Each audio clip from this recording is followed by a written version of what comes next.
previous slide we have seen in the India national wide, right? So this is in worldwide. So for as per the assumptions of this IBM security, it is taken the reference. So here the hackers attacks every 39 seconds on average 2214 times of a second. So ఒక hacker and world మొత్తం ఒక hacker 39 seconds కి ఒక hack చేస్తూనే ఉన్నారు. అంటే 39 seconds కి ఒక డివైస్ కానీ ఒక ఎక్విప్మెంట్ కానీ హ్యాక్ అవుతుందని అర్థం కదా. సో అలాగ ఒక 2244 టైమ్స్ హ్యాక్ అవుతున్నాయి, డివైజెస్ అన్ని హ్యాక్ అవుతున్నాయి. సో అలాగా ఒక్కరు ఒక 39 seconds కి ఒకరు hack. Mister Naveen, yes sir. Sorry for the interruption. I would just like to make an announcement. Yes, sir. For the benefit of people. There are a number of digital assistants and members of the Gram Panchayat Secretariat here. Also Ward Secretariat. Before the end of the meeting, can they tell us in the chat box as to how many local cable networks are there in their areas of functioning?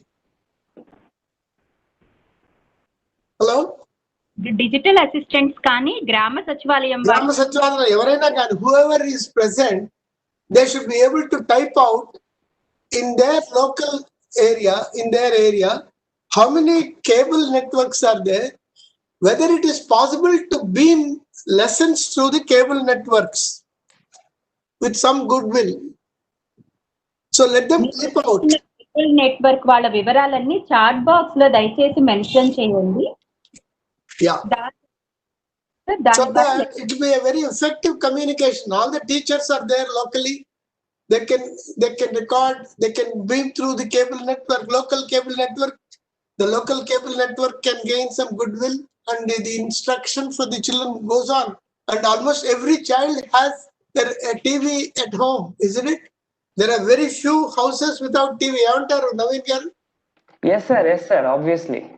So అందువల్ల let us make full use of that local cable network for ascertain, at least examine the possibility of good lessons through the network. Okay. Yes sir, good thought sir. So please do that.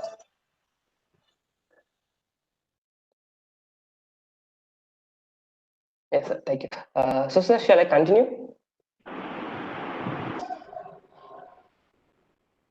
Yes sir, continue sir. Yeah, okay, fine. So these are all the statistics of per second, per 39 seconds when a hacker is going to hack and all. So we will just continue on the 2019. In the 2019, almost all 4.1 billion records data breaches has been exposed. Like what we are saying, sir says that so many of our files are stored in our systems and all. Okay, if internet security is not good, if attacker is going to exploit you, then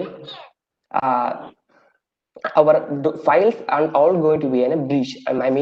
All the data is going to be in exposed. So we have to save our data breaches and all. So okay, I will show you examples and all. So for average cybersecurity spending per employee is $1,000. Like for nowadays what will happen, I have an organization with 100 employees or 2,000 employees. Of course, if you have 1,000 employees and all, cyber security guys has the mandatory nowadays. Why? Because so many companies, what they will do for their purposes, they will hack or some vulnerabilities exposed and all. So their company organization is going to be exposed. So if you have like cyber security guys and all, if you implemented all those things, if you implemented all those things, so we can able to spend up some amount of for that one. So our organization might be some secure one. So for that one amount, $1,000 for an employee in the overall worldwide. Okay, per day, it is in per day. And another one is we have a global ranking, like మన world లో ఎంత ఏ country ఎక్కువ శాతం ransomware attack కారణమయ్యారు. Like ఇప్పుడు ఒకవేళ మన ransomware attack గురించి sir explain చేశారు, చాలా నీట్గా ఎక్స్ప్లెయిన్ చేశారు. సో నేను ఎక్స్ప్లెయిన్ చేస్తాను. ransomware వచ్చేసి మన డేటాని ఎన్క్రిప్ట్ చేస్తుంది, మనం మరి తర్వాత యూజ్ చేయలేం. అలాంటి డేటా చాలా ఇంపార్టెంట్ కదా. ఒకవేళ లేదు మనం అమౌంట్ అడుగుతుంది, అది లేదు మనం అమౌంట్ ఇవ్వలేము అంటే మొత్తం ఈ సిస్టమ్ మొత్తం హ్యాక్ చేసేస్తుంది, హ్యాకర్ కంప్లీట్ గా డిలీట్ చేసి పడేస్తుంది. సో అలాంటి అటాక్స్ ransomware అటాక్ అంటే. ఆ ransomware అటాక్స్ ని యూఎస్ఏలో మాక్సిమం అటాక్స్ యూఎస్ఏలో జరిగింది. లైక్ 18.2% వరల్డ్ వైడ్ మొత్తం కలుపుకుంటే యూఎస్ఏలో అలా జరిగింది. సో దాని తర్వాత నెక్స్ట్ బూమింగ్ వరల్డ్ వైడ్ లో ఏ కేటగిరీలో అవుతుందంటే హాస్పిటాలిటీ మీద అటాక్స్ అనేది జరుగుతుంది. మన ఇండియాలో మనం చూసుకుంటే గవర్నమెంట్ ఆర్గనైజేషన్స్ మీద జరిగింది కదా. సో వరల్డ్ వైడ్ లో చూసుకుంటే హాస్పిటాలిటీ మీద జరుగుతుంది. దాని తర్వాత స్మాల్ స్కేల్ ఇండస్ట్రీస్ 44% ఆఫ్ బీజీ బిజినెస్ స్మాల్ స్కేల్ బిజినెస్ వాళ్ళు కూడా దీంట్లో ఇన్వాల్వ్ అవుతున్నారు. లైక్ ఇప్పుడు స్మాల్ స్కేల్ వాళ్ళు కూడా సరిగ్గా సెక్యూరిటీ చూసుకోలేకపోతే వాళ్ళు కూడా హ్యాక్ అయిపోతున్నారు. సో అలా. So another statistics of malware attacks and the cost affected. So 53% of companies had over 1,000 sensitive files open to every employee. Yes. So ఇక్కడ ఒక 53% ఆఫ్ కంపెనీస్ ఎలా ఉన్నాయంటే కొన్ని డేటా ఉన్నాయి. ఆ డేటా వచ్చేసి ప్రతి ఒక్కరికి యాక్సెస్ చేసేలా ఉంది. సో అది మనం అనుకోవాలి. లైక్ ఇప్పుడు ఒక మేనేజర్స్ డేటా ఉంది. మేనేజర్స్ వాళ్ళు ఏం చేస్తారు, మేనేజర్ డేటా మేనేజర్ వాళ్ళకి ఒకటే కావాలి. So manager lack of security illness. So what he will do, he will just publish, he will share the file to all of the peoples in NFS, network files sharing system. Okay. So అక్కడ ఏమవుతుంది, ఒక analyst కానీ ఒక consultant కానీ ఎవరైనా కానీ ఆ manager personal data అనేది చూడగలరు. జస్ట్ ఆ ఐపీ అడ్రస్ టైప్ చేసి ఆ పర్సనల్ డేటా అనేది వచ్చేస్తుంది. సో ఇక్కడ మనం ఎవరు లాస్ అయ్యారు, మన మేనేజర్ వచ్చేసి తన డేటా అనేది లాస్ అయ్యారు. సో అలాగా తనకు తెలియదు కానీ తను షేర్ చేయాలంటే షేర్ చేసేసాడు. కానీ తనకు తెలియకుండా ఇలా లాస్ అవుతుంది. అలాంటి వాళ్ళు 53% ఆఫ్ కంపెనీస్ లో ఉన్నారు. ఓకే. అలాగా ఒక 1,000 సెన్సిటివ్ ఫైల్స్ ని ఇంపోజ్ చేస్తున్నారు బయటకి. Only 5% of folders was properly protected. Like ఇప్పుడు కొంతమంది నాలెడ్జ్, కొంతమంది ఏం చేస్తారు, అవేర్నెస్ ఉన్న వాళ్ళు, సో వాళ్ళ ఫైల్స్ ని సెక్యూర్ చేసుకుంటారు. లైక్ ఇప్పుడు ఒక ఎన్ఎఫ్ఎస్ ఉంది అని అనుకుంటే, మన ఒక ఆర్గనైజేషన్ ఉంది, ఒక సెట్ ఆఫ్ 5-6 ఎంప్లాయీస్ ఉన్నారు. వాళ్ళకు ఒక డేటాబేస్ ఉంది. ఆ ఎక్సెల్ షీట్ ఎప్పటికీ అప్పుడు చేంజ్ చేస్తూనే ఉండాలి. ఓకే, అప్డేట్ అవుతానే ఉండాలి ఎక్సెల్ షీట్. సో అప్పుడు ఏమవుతుంది, ఆ ఎక్సెల్ షీట్ ఎవరెవరికి అందరికీ షేర్ చేసిస్తారు. యాక్చువల్లీ షేర్ చేయాల్సింది 2-3 మెంబర్స్ షేర్ చేయాలి. కానీ ల్యాక్ ఆఫ్ ఇల్నెస్ వాళ్ళందరికీ షేర్ చేశారనుకో, అన్నోన్ పర్సన్ కూడా వచ్చి యాక్సెస్ చేస్తారు. షేరింగ్స్ మెథడ్ లో కూడా చాలా డిఫరెంట్ ఉన్నాయి. పర్టికులర్ పర్సన్స్ గా షేర్ ఇవ్వాలి, లేకపోతే particular persons only view, particular persons only can comment, like that. ఇలా డిఫరెంట్ షేరింగ్ టెక్నాలజీస్ ఉన్నాయి కదా. సో అది కూడా మనం అలాగా only 5% of employees are the folders is going to properly protected. And next one, on average every employee access the 17 million files. ఇప్పుడు చెప్పాను కదా, ఒక ఎంప్లాయీ వచ్చేసి ఒక ఎక్సెల్ షీట్ ని మోడిఫై చేస్తూ ఉండాలి, ప్రతిరోజు తన డేటా అప్డేట్ చేయాలి అన్నప్పుడు అలాగా ఒక 17 మిలియన్ ఫైల్స్ ని ప్రతి ఒక్కరు యాక్సెస్ చేస్తున్నారు పర్ డేకు. Okay, all over world. ఇంకోటి 61% of companies have over 500 accounts with non expiry password. So మనకు ఒక ఎగ్జాంపుల్ వచ్చేసి మనకి పాస్వర్డ్స్ ఉన్నాయి.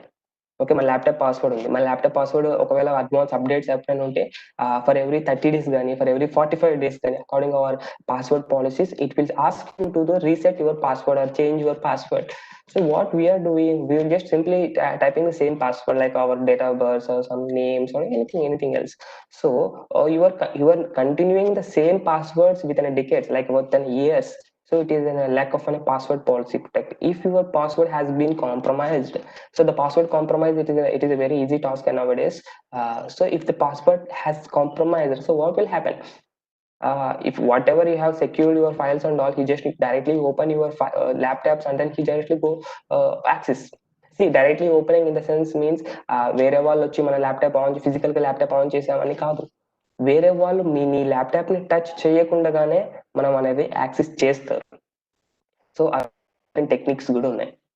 ఓకే, సో అలాంటివి ఉన్నప్పుడు మనం చాలా జాగ్రత్తగా ఉండాలి. ఇంకొకటి 3.9 millions is the average cost of data breaches. So ఇప్పుడు ఒక ransomware అడిగాం కదా. సో ransomware అది అంటే డేటా మొత్తం చేసేసి మనకు డబ్బులు అడుగుతుంది క్లయింట్స్. ఇప్పుడు నీకు డేటా నీకు కావాలి అంటే నీకు డబ్బులు పే చేస్తేనే నేను నీకు ఇస్తాను అని. సో అలాంటి కేసెస్ ఉన్నప్పుడు ఎంత అమౌంట్ రికవర్ చేశారంటే $3.9 million per day data per month recover అయ్యింది ఇది. Okay, so the next average cost per stolen records $150. So stolen records అవి ఇంకోటి 89% of 1 million people. So 1 million of companies spent over the 1 million of GDPR. So ఇప్పుడు మన company ఉంది, ప్రతి company ఏం చేస్తుందంటే ఒక ఆర్గనైజేషన్ జస్ట్ ఆర్గనైజేషన్ పెట్టామా, హెచ్ఆర్ డిపార్ట్మెంట్ మేనేజర్ పెట్టుకున్నామా, ఎంప్లాయీస్ పెట్టుకున్నామా నడుస్తుందా, అది కాదు. సో ఇప్పుడు ప్రెసెంట్ ఎలా జరుగుతుందంటే సైబర్ వార్ జరుగుతుంది బయట. So known has been declared as cyber wars. It is an internal, ఇట్లాగే కోల్డ్ వార్ అటాక్స్. సో మనకు తెలియకుండానే మన సిస్టమ్స్ అనేది హ్యాక్ చేసేస్తారు. అది చాలా ఈజీ. మీకు డెమోస్ కూడా ఉన్నాయి, డెమోస్ కూడా చూపిస్తా ఎలా హ్యాక్ చేస్తారు సిస్టమ్స్ ని, మొబైల్స్ ని కానీ. ఓకే, ఒక క్యూఆర్ కోడ్ ని స్కాన్ చేస్తే మొబైల్ హ్యాక్ అవుతుంది. ఆ టెక్నిక్ కూడా ఉంది, అలాంటి టెక్నిక్స్ కూడా ఉన్నాయి. అలాంటి టెక్నిక్స్ కూడా మేము ఎక్స్పోజ్ చేసాం మా CSC labs. Okay, so these are all the different techniques ఉన్నాయి, అవి చూపిస్తాను నెక్స్ట్ మీకు. Okay, so these are all about some statistics of attacks and all. Okay, నన్ను లెట్స్ గో ఫర్ అండ్ నేను ఇంతకుముందు చెప్పాను మాల్వేర్ అనేది హెడ్ ఆఫ్ ది డిపార్ట్మెంట్ అని చెప్పేసాను కదా, లైక్ జనరల్లీ. సో అది అలా ఉన్నప్పుడు దానికి కింద టైప్స్ ఉన్నాయి, చాలా డిఫరెంట్ టైప్స్ ఉన్నాయి, లైక్ వైరస్, వార్మ్స్, ట్రోజన్ అని చాలా డిఫరెంట్ ఉన్నాయి. బట్ నేను ఇక్కడ మేజర్ గా 3 తీసుకున్నా, వైరస్, వార్మ్స్, ట్రోజన్స్ అని. Okay, so now let's discuss upon the types of the malwares. So firstly upon we have to discuss upon the virus, because it is a major thing. So what is the, so with the user interaction it is replicates and it's installs itself.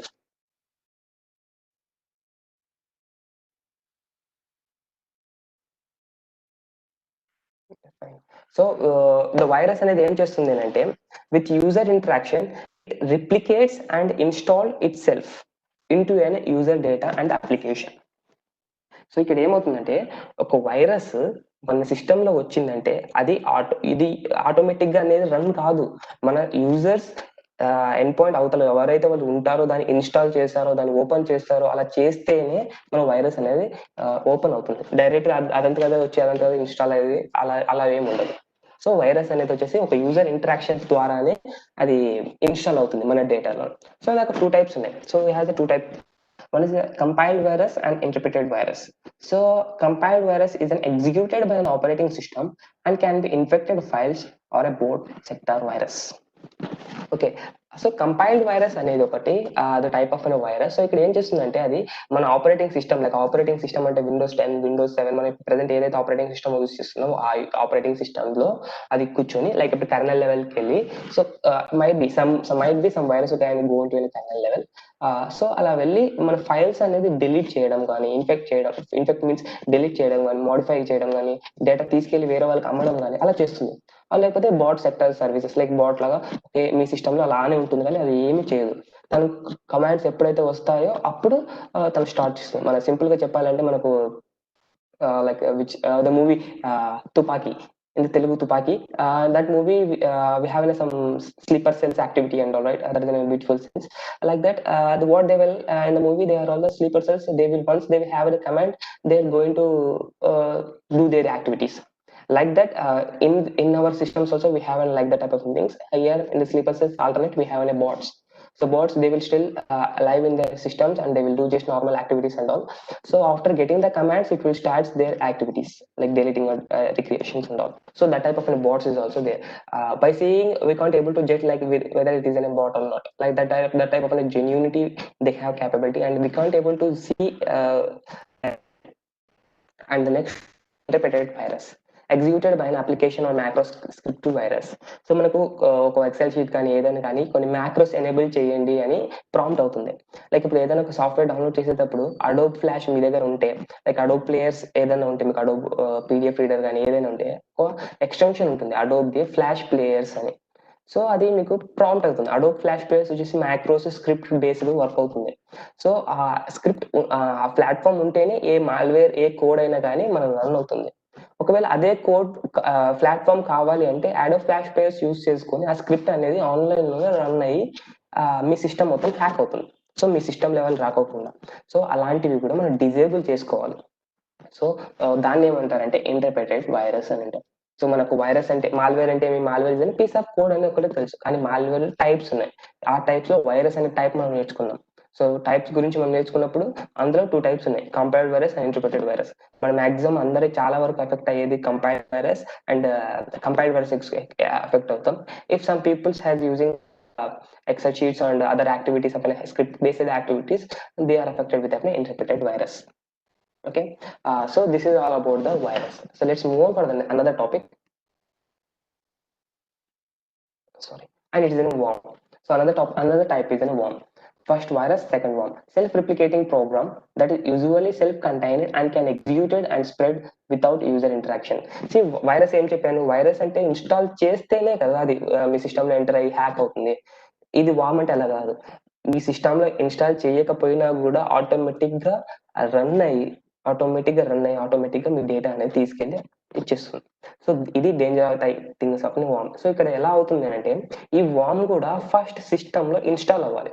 ఇప్పుడు ఒక office ఉంది. Office ఒక 10 members employees ఉన్నారు. Okay, 10 members employees ఒక wifi connect అయి ఉంటారు, లేకపోతే ఒక ల్యాన్ కనెక్ట్ అయి ఉంటారు కదా. ఆ ల్యాన్ మొత్తం ఒక హబ్ కి అనేది ఒక దానికి కనెక్ట్ అయి ఉంటుంది.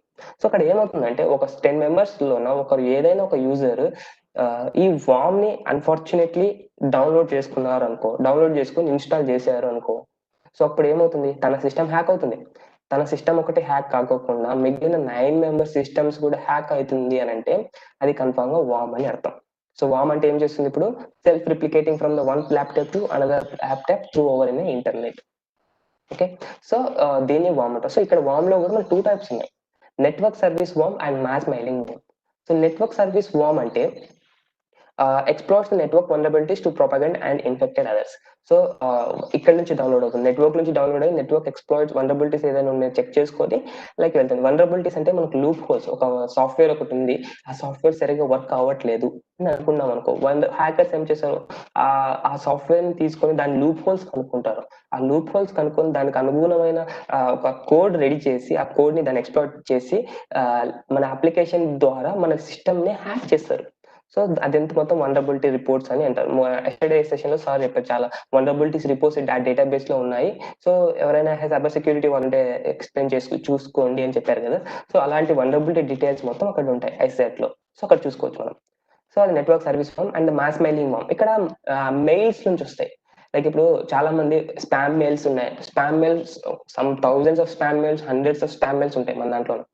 ఓకే, సో ఎవరు పట్టించుకోరు స్పామ్ మెయిల్స్, కానీ అవి చాలా డేంజర్. అవి ఒక మాల్వేర్ కానీ ఆ మెయిల్లోన ఎంబెడెడ్ చేసి పంపించారు అని అంటే అప్పుడు ఏమవుతుంది, మీరు మెయిల్ ఓపెన్ చేసుకున్నారు ఆ స్పామ్ మెయిల్ పొరపాటు జస్ట్ ఓపెన్ చేస్తే చాలు మీ డివైస్, మీ మొబైల్ అన్ని హ్యాక్ అయిపోతాయి. ఓకే, సో ఎప్పుడైనా కానీ మనం స్పామ్ మెయిల్స్ ఓపెన్ చేయకూడదు. Spam mails delete, trash time వచ్చేసి 1 డే ఆర్ 1 వీక్ లో పెట్టేసేయండి, లేకపోతే ఎప్పటికప్పుడు డిలీట్ చేసేయండి స్పామ్ మెయిల్స్. కానీ ఆటోమేటిక్గా 30 days తర్వాత డిలీట్ అవుతాయి. Okay, so that is the danger things of the warm. So next Trojan horse. So Trojan horse వచ్చేసి లైక్ ఇప్పుడు ఇది ఇక్కడ we have a symbol like one horse is there and inside the horse some bugs is coming outside. So we can say that the bugs is lying inside the bugs వచ్చేసి లోపల దాగున్నాయి, తన work ఎప్పుడైతే వస్తే bugs బయటకు వస్తున్నాయి. So అలాగనే Trojan horse కూడా ఉంటుంది. ట్రోజన్ హార్స్ వచ్చేసి ఒక జెన్యూన్ అప్లికేషన్ లా ఉంటుంది, కానీ అది ఫేక్ అప్లికేషన్. ఓకే, సో ఇప్పుడు ఏం చేస్తామంటే ఒక ఎగ్జాంపుల్ ఒక అప్లికేషన్ డౌన్లోడ్ చేసుకున్నాం. లైక్ ఇప్పుడు నాకు అప్లికేషన్ డౌన్లోడ్ చేయాలంటే ఏం చేస్తాం, ఒక VLC డౌన్లోడ్ చేయాలనుకున్నాం. సో ఏం చేస్తాం, VLC డౌన్లోడ్ అని గూగుల్లో టైప్ చేసి ఫస్ట్ లింక్ ఏది వస్తే అది క్లిక్ చేయడం, డౌన్లోడ్ చేయడం అలా చేస్తున్నాం మాక్సిమం. సో అక్కడ ఏమవుతుంది, అది జెన్యూన్ ఫైల్ ఏదో తెలియదు, కానీ డౌన్లోడ్ చేసిన తర్వాత నేమ్ వచ్చేసి VLC ప్లేయర్ అని నీట్ గా ఉంటుంది. ఓకే, మనం ఏమనుకుంటాం, ఒక సాటిస్ఫాక్షన్ ఉంటుంది ఆ VLC ప్లేయర్ అని డౌన్లోడ్ చేసింది అని. కానీ దాని తర్వాత ఇన్స్టాల్ చేస్తాం, VLC ప్లేయర్ ఇన్స్టాల్ అయిపోయింది, VLC ప్లేయర్ వర్క్ అయింది, రన్ అవుతుంది. సో అప్పుడు ఏమనుకుంటా, ఓకే నేను 100% VLC ప్లేయర్ ని డౌన్లోడ్ చేశాను, వర్క్ అవుతుంది కదా అని అనుకుంటాం, ఒక ఫోబియాలో ఉంటాం. కానీ ఆ VLC ప్లేయర్ బ్యాక్గ్రౌండ్ లోన ఒక IX ఇన్స్టాల్ అయ్యేటప్పుడు ఒక వైరస్ కానీ వామ్ కానీ ఎంబెడెడ్ చేసి ఉంటారు అప్లికేషన్, VLC అప్లికేషన్ కి ఎంబెడెడ్ చేసి ఉంటారు. ఓకే, ఇన్స్టాల్ అవుతుంది, ఇన్స్టాల్ అయిపోయిన వెంటనే ఆ 2 అప్లికేషన్స్ అనేది డిఫరెంట్ అయిపోతుంది. VLC అప్లికేషన్ డిఫరెంట్ అయిపోతుంది, మన మాల్వేర్ అనేది డిఫరెంట్ అయిపోతుంది. సో అలా డేంజర్ థింగ్స్ ఉన్నాయి. సో అవి కూడా మీకు చూపిస్తుంది ఎలాగని. So that is a type of Trojan horse. So Trojan horse is a non-replicating miscellaneous program that was a hidden payload, often disguised as a legitimate programs or applications. So it will looks like a legitimate applications or programs, but even though the malware is hiding inside the legitimate programs. So మనం stop చేయాలి, అలాంటి third party access మనం download చేయకూడదు. In the brief I will explain. The replace existing the files with the machines ones and the deliver the additional tools and attacks. So ఇక్కడ ఏం చేసిందంటే ఆ files ఒకవేళ మాల్వేర్ VLC ఇన్స్టాల్ చేసుకున్నాం, నేను example VLC చెప్పాను, VLC install చేసుకున్నారు, దాని తర్వాత మాల్వేర్ అనేది వర్క్ అవుతుంది. మాల్వేర్ వర్క్ అయిన తర్వాత డివైడ్ అవుతుంది. మాల్వేర్ తన వర్క్ తను చేస్తుంది. లైక్ ఇప్పుడు అడిషనల్ గా మరి వేరే ఫైల్స్ ని డౌన్లోడ్ చేసుకోవడం లేదా డేటాని డిలీట్ చేయడం అలాగా చేస్తుంది. సో అది కూడా మనం చేసుకోకుండా జాగ్రత్త చూసుకోవాలి. So these are the types of Trojan horse. So next coming for the ransomware. So ransomware is a type of malware from cryptovirology that threatens to publish the victim's data. Yes, that threatens to publish the victim's data or potentially block access the it is unless a ransom is paid. So ఇక్కడ ఏమవుతుందంటే ransom అనేది క్రిప్టోవైరాలజీది ఒకటి వస్తుంది, అంటే ఆ family కింద వస్తుంది. So అక్కడ ఏం చేస్తుంది అది మాల్వేర్స్ అని అంటే ఆ మాల్వేర్ ఇన్స్టాల్ అయిన ర్యాన్సమ్వేర్ ఇన్స్టాల్ అయిన వెంటనే మన ఫైల్స్ ఉన్నవన్నీ ఆటోమేటిక్ గా ఎన్క్రిప్ట్ అయిపోతాయి. ఓకే, మనం ఫైల్స్ అన్ని ఆటోమేటిక్ ఎన్క్రిప్ట్, మీరు ఎన్నిసార్లు రీస్టార్ట్ చేసినా కూడా ఆటోమేటిక్ ఎన్క్రిప్ట్ అయిపోతాయి. మీరు అది ఓపెన్ చేయలేరు. ఓపెన్ చేసినా కూడా అది ఏమవుతుందంటే మీకు గార్బేజ్ వాల్యూస్ లో వస్తాయి, పిచ్చి పిచ్చి వాల్యూస్ లో వస్తాయి. అది వాల్యూస్ మనం మరి రికవర్ చేయలేము మనం. సో అప్పుడు ఒక ప్రాంప్ట్ వస్తుంది ఇలా పక్కన ఇమేజ్ లో ఉంది కదండి, అది వానక్కరై డిక్రిప్టర్, అది సమ్ ఇమేజ్ వస్తుంది అక్కడ. సో ఇక్కడ వీళ్ళు చూపిస్తారు ఇక్కడ ఇది ఇక్కడ బిట్ కాయిన్ అడ్రస్ ఉంది కదండి, ఈ అడ్రస్ కి ఇంత అమౌంట్ పే చేస్తేనే మీకు డేటా అనేది మేము రిలీజ్ చేస్తాము, లేదు అని అంటే మీ సిస్టమ్ మొత్తం డిలీట్ చేసేస్తాము, డేటా ఫైల్స్ మొత్తం డిలీట్ చేస్తాము అని ఒక ప్రాంప్ట్ ఇలా వస్తుంది. సో ఈ టైం లెఫ్ట్ లో ఉంటుంది, సేమ్ ఎగ్జాక్ట్ ఇలానే ఉంటుంది. సో టైం లెఫ్ట్ ఇలా ఉంటుంది. ఈ టైం లోపల మనం ఈ బిట్ కాయిన్ అడ్రస్ కి వాళ్ళు అడిగిన అమౌంట్ ని మనం ట్రాన్స్ఫర్ చేయాలి. ట్రాన్స్ఫర్ చేసిన వెంటనే మనకు ఒక కోడ్ పంపిస్తారు. ఆ కోడ్ ని ఇక్కడ డిక్రిప్ట్ చేయొచ్చు. So we can't able to trust whether these guys can give the code or not unless if you pay. Okay, నువ్వు పే చేసే అమౌంట్, వాళ్ళు అడిగారు నాకు ఇంపార్టెంట్ డేటా ఉంది, సో నాకు ఆ డేటా కావాలి అని పే చేసే అమౌంట్ ని వాళ్ళకు, బట్ మనకు గ్యారంటీ లేదు వాళ్ళు అమౌంట్ కోడ్ ఇస్తారా ఇయ్యారా అని. సో అలాంటి కేసెస్ కూడా చాలా ఉన్నాయి. సో మనం we can't able to trust, so that precautions is more better. Okay, మనం ప్రికాషన్స్ తీసుకోవాలి ఎప్పటికైనా కానీ. So this is all about the bit coin, bitcoins, how the bitcoins happens in the ransomware and all. So మనకు ఒక brief idea అనేది వచ్చింది ransomware అంటే ఏంది, ఎలా ఇన్ఫెక్ట్ అవుతుంది అని. ఓకే, సో నెక్స్ట్ ఇంకొక అటాక్ వచ్చేసి fileless malware infection attack. So ఇక్కడ ఫైల్లెస్ మాల్వేర్ ఇన్ఫెక్షన్ అటాక్స్ లోన ఇది one type of thing, different and advanced thing. So మనం ఏం what are all discussed in earlier, ఒక EXE వస్తుంది, ఆ EXE ఇన్స్టాల్ చేస్తేనే వైరస్ అవుతుంది. వైరస్ నుంచి ఒకవేళ వామ్ అయితే వామ్ నుంచి సెల్ఫ్ రిప్లికేట్ అయ్యి మొత్తం సిస్టమ్ మొత్తం హ్యాక్ అవుతుంది. ఓకే, అక్కడ ఒక కంటెంట్ ఉంది, ఒక EXE అనే ఫైల్ ఉంది, లేకపోతే ఒక స్క్రిప్ట్ అనే ఫైల్ ఉంది, ఒక కోడ్ అనేది ఒక కంటెంట్ ఉంది కదా, అవి విజిబుల్, అవి ఇన్స్టాల్ చేస్తేనే మనకు ల్యాప్టాప్ అనేది హ్యాక్ అవుతుంది. అది ఓల్డ్ వర్షన్. ఇప్పుడు అడ్వాన్స్ వర్షన్ అయిపోయినాయి. ఎలా అంటే ఫైల్లెస్ మాల్వేర్ ఇన్ఫెక్షన్ అటాక్స్. సో ఇక్కడ ఏమవుతుందంటే లైక్ సేమ్ ట్రోజన్ లాగా వర్క్ అవుతుంది, బట్ ఇక్కడ ఇన్స్టాల్ చేసే అవసరం లేదు. ఇప్పుడు ఏం చేస్తుందంటే ఒక చిన్న ఎగ్జాంపుల్, ఒక ఎక్సెల్ షీట్ ఉంటుంది, ఆ ఎక్సెల్ షీట్ లోన కోడ్ ఎంబెడ్ చేస్తారు. కోడ్ ఎంబెడ్ చేసి పంపిస్తారు మీకు. ఆ కోడ్ ఎంబెడ్ చేసి పంపించిన తర్వాత మీరు జస్ట్ ఓపెన్ చేసిన వెంటనే మీ సిస్టమ్ అనేది హ్యాక్ అవుతుంది. సో అది one type of fileless malware infection attacks. So వాడి హ్యాకర్ ఎటువంటి EXE పంపించరు, హ్యాకర్ ఎటువంటి కోడ్స్ మీకు పంపించరు. Just what he will send, he will send the Excel sheet or else PDF file and all. So due to that PDF and Excel sheets, your organization is going to be in a compromise.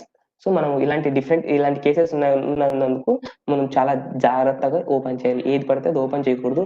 మనకు కావాలి, ఒకవేళ మనకు mail వచ్చింది, like మన organisation లో ఒక mail, 10 members employee ఉన్నారు, 10 members ఎంప్లాయీలో like ఒకటి నవీన్ CSS ల్యాబ్స్ అని ఒక ఎంప్లాయీ ఉన్నాడు, ఇంకొకరు వచ్చేసి బ్రహ్మజెట్ CSS ల్యాబ్స్ అనే ఒక ఎంప్లాయీ ఉన్నాడు.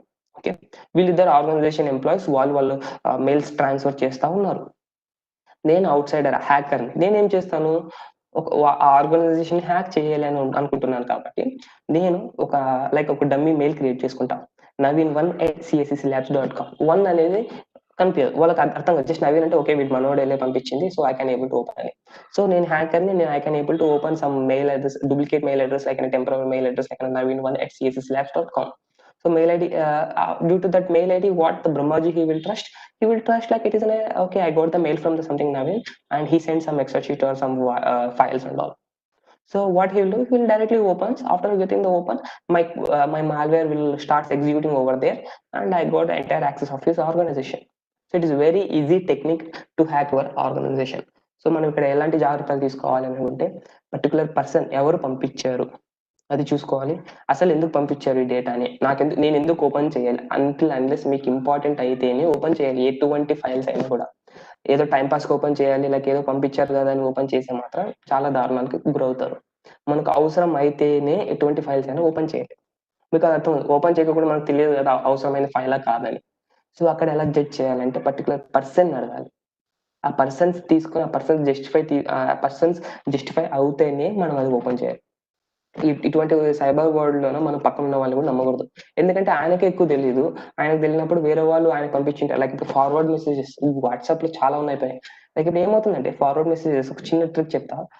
Like WhatsApp, it's not a trick, it's a technique to hack an a mobile. So it is very easy technique. What will happen, like it is a fileless malware infection attack. The malware, it has been embedded within images or else GIFs.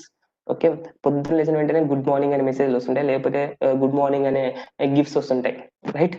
So అలాగా ఏమవుతుందంటే ఒక hacker ఆ images కానీ దాన్ని కానీ embedded చేస్తారు, payload embedded చేసి, malware embedded చేసి నీకు పంపిస్తారు.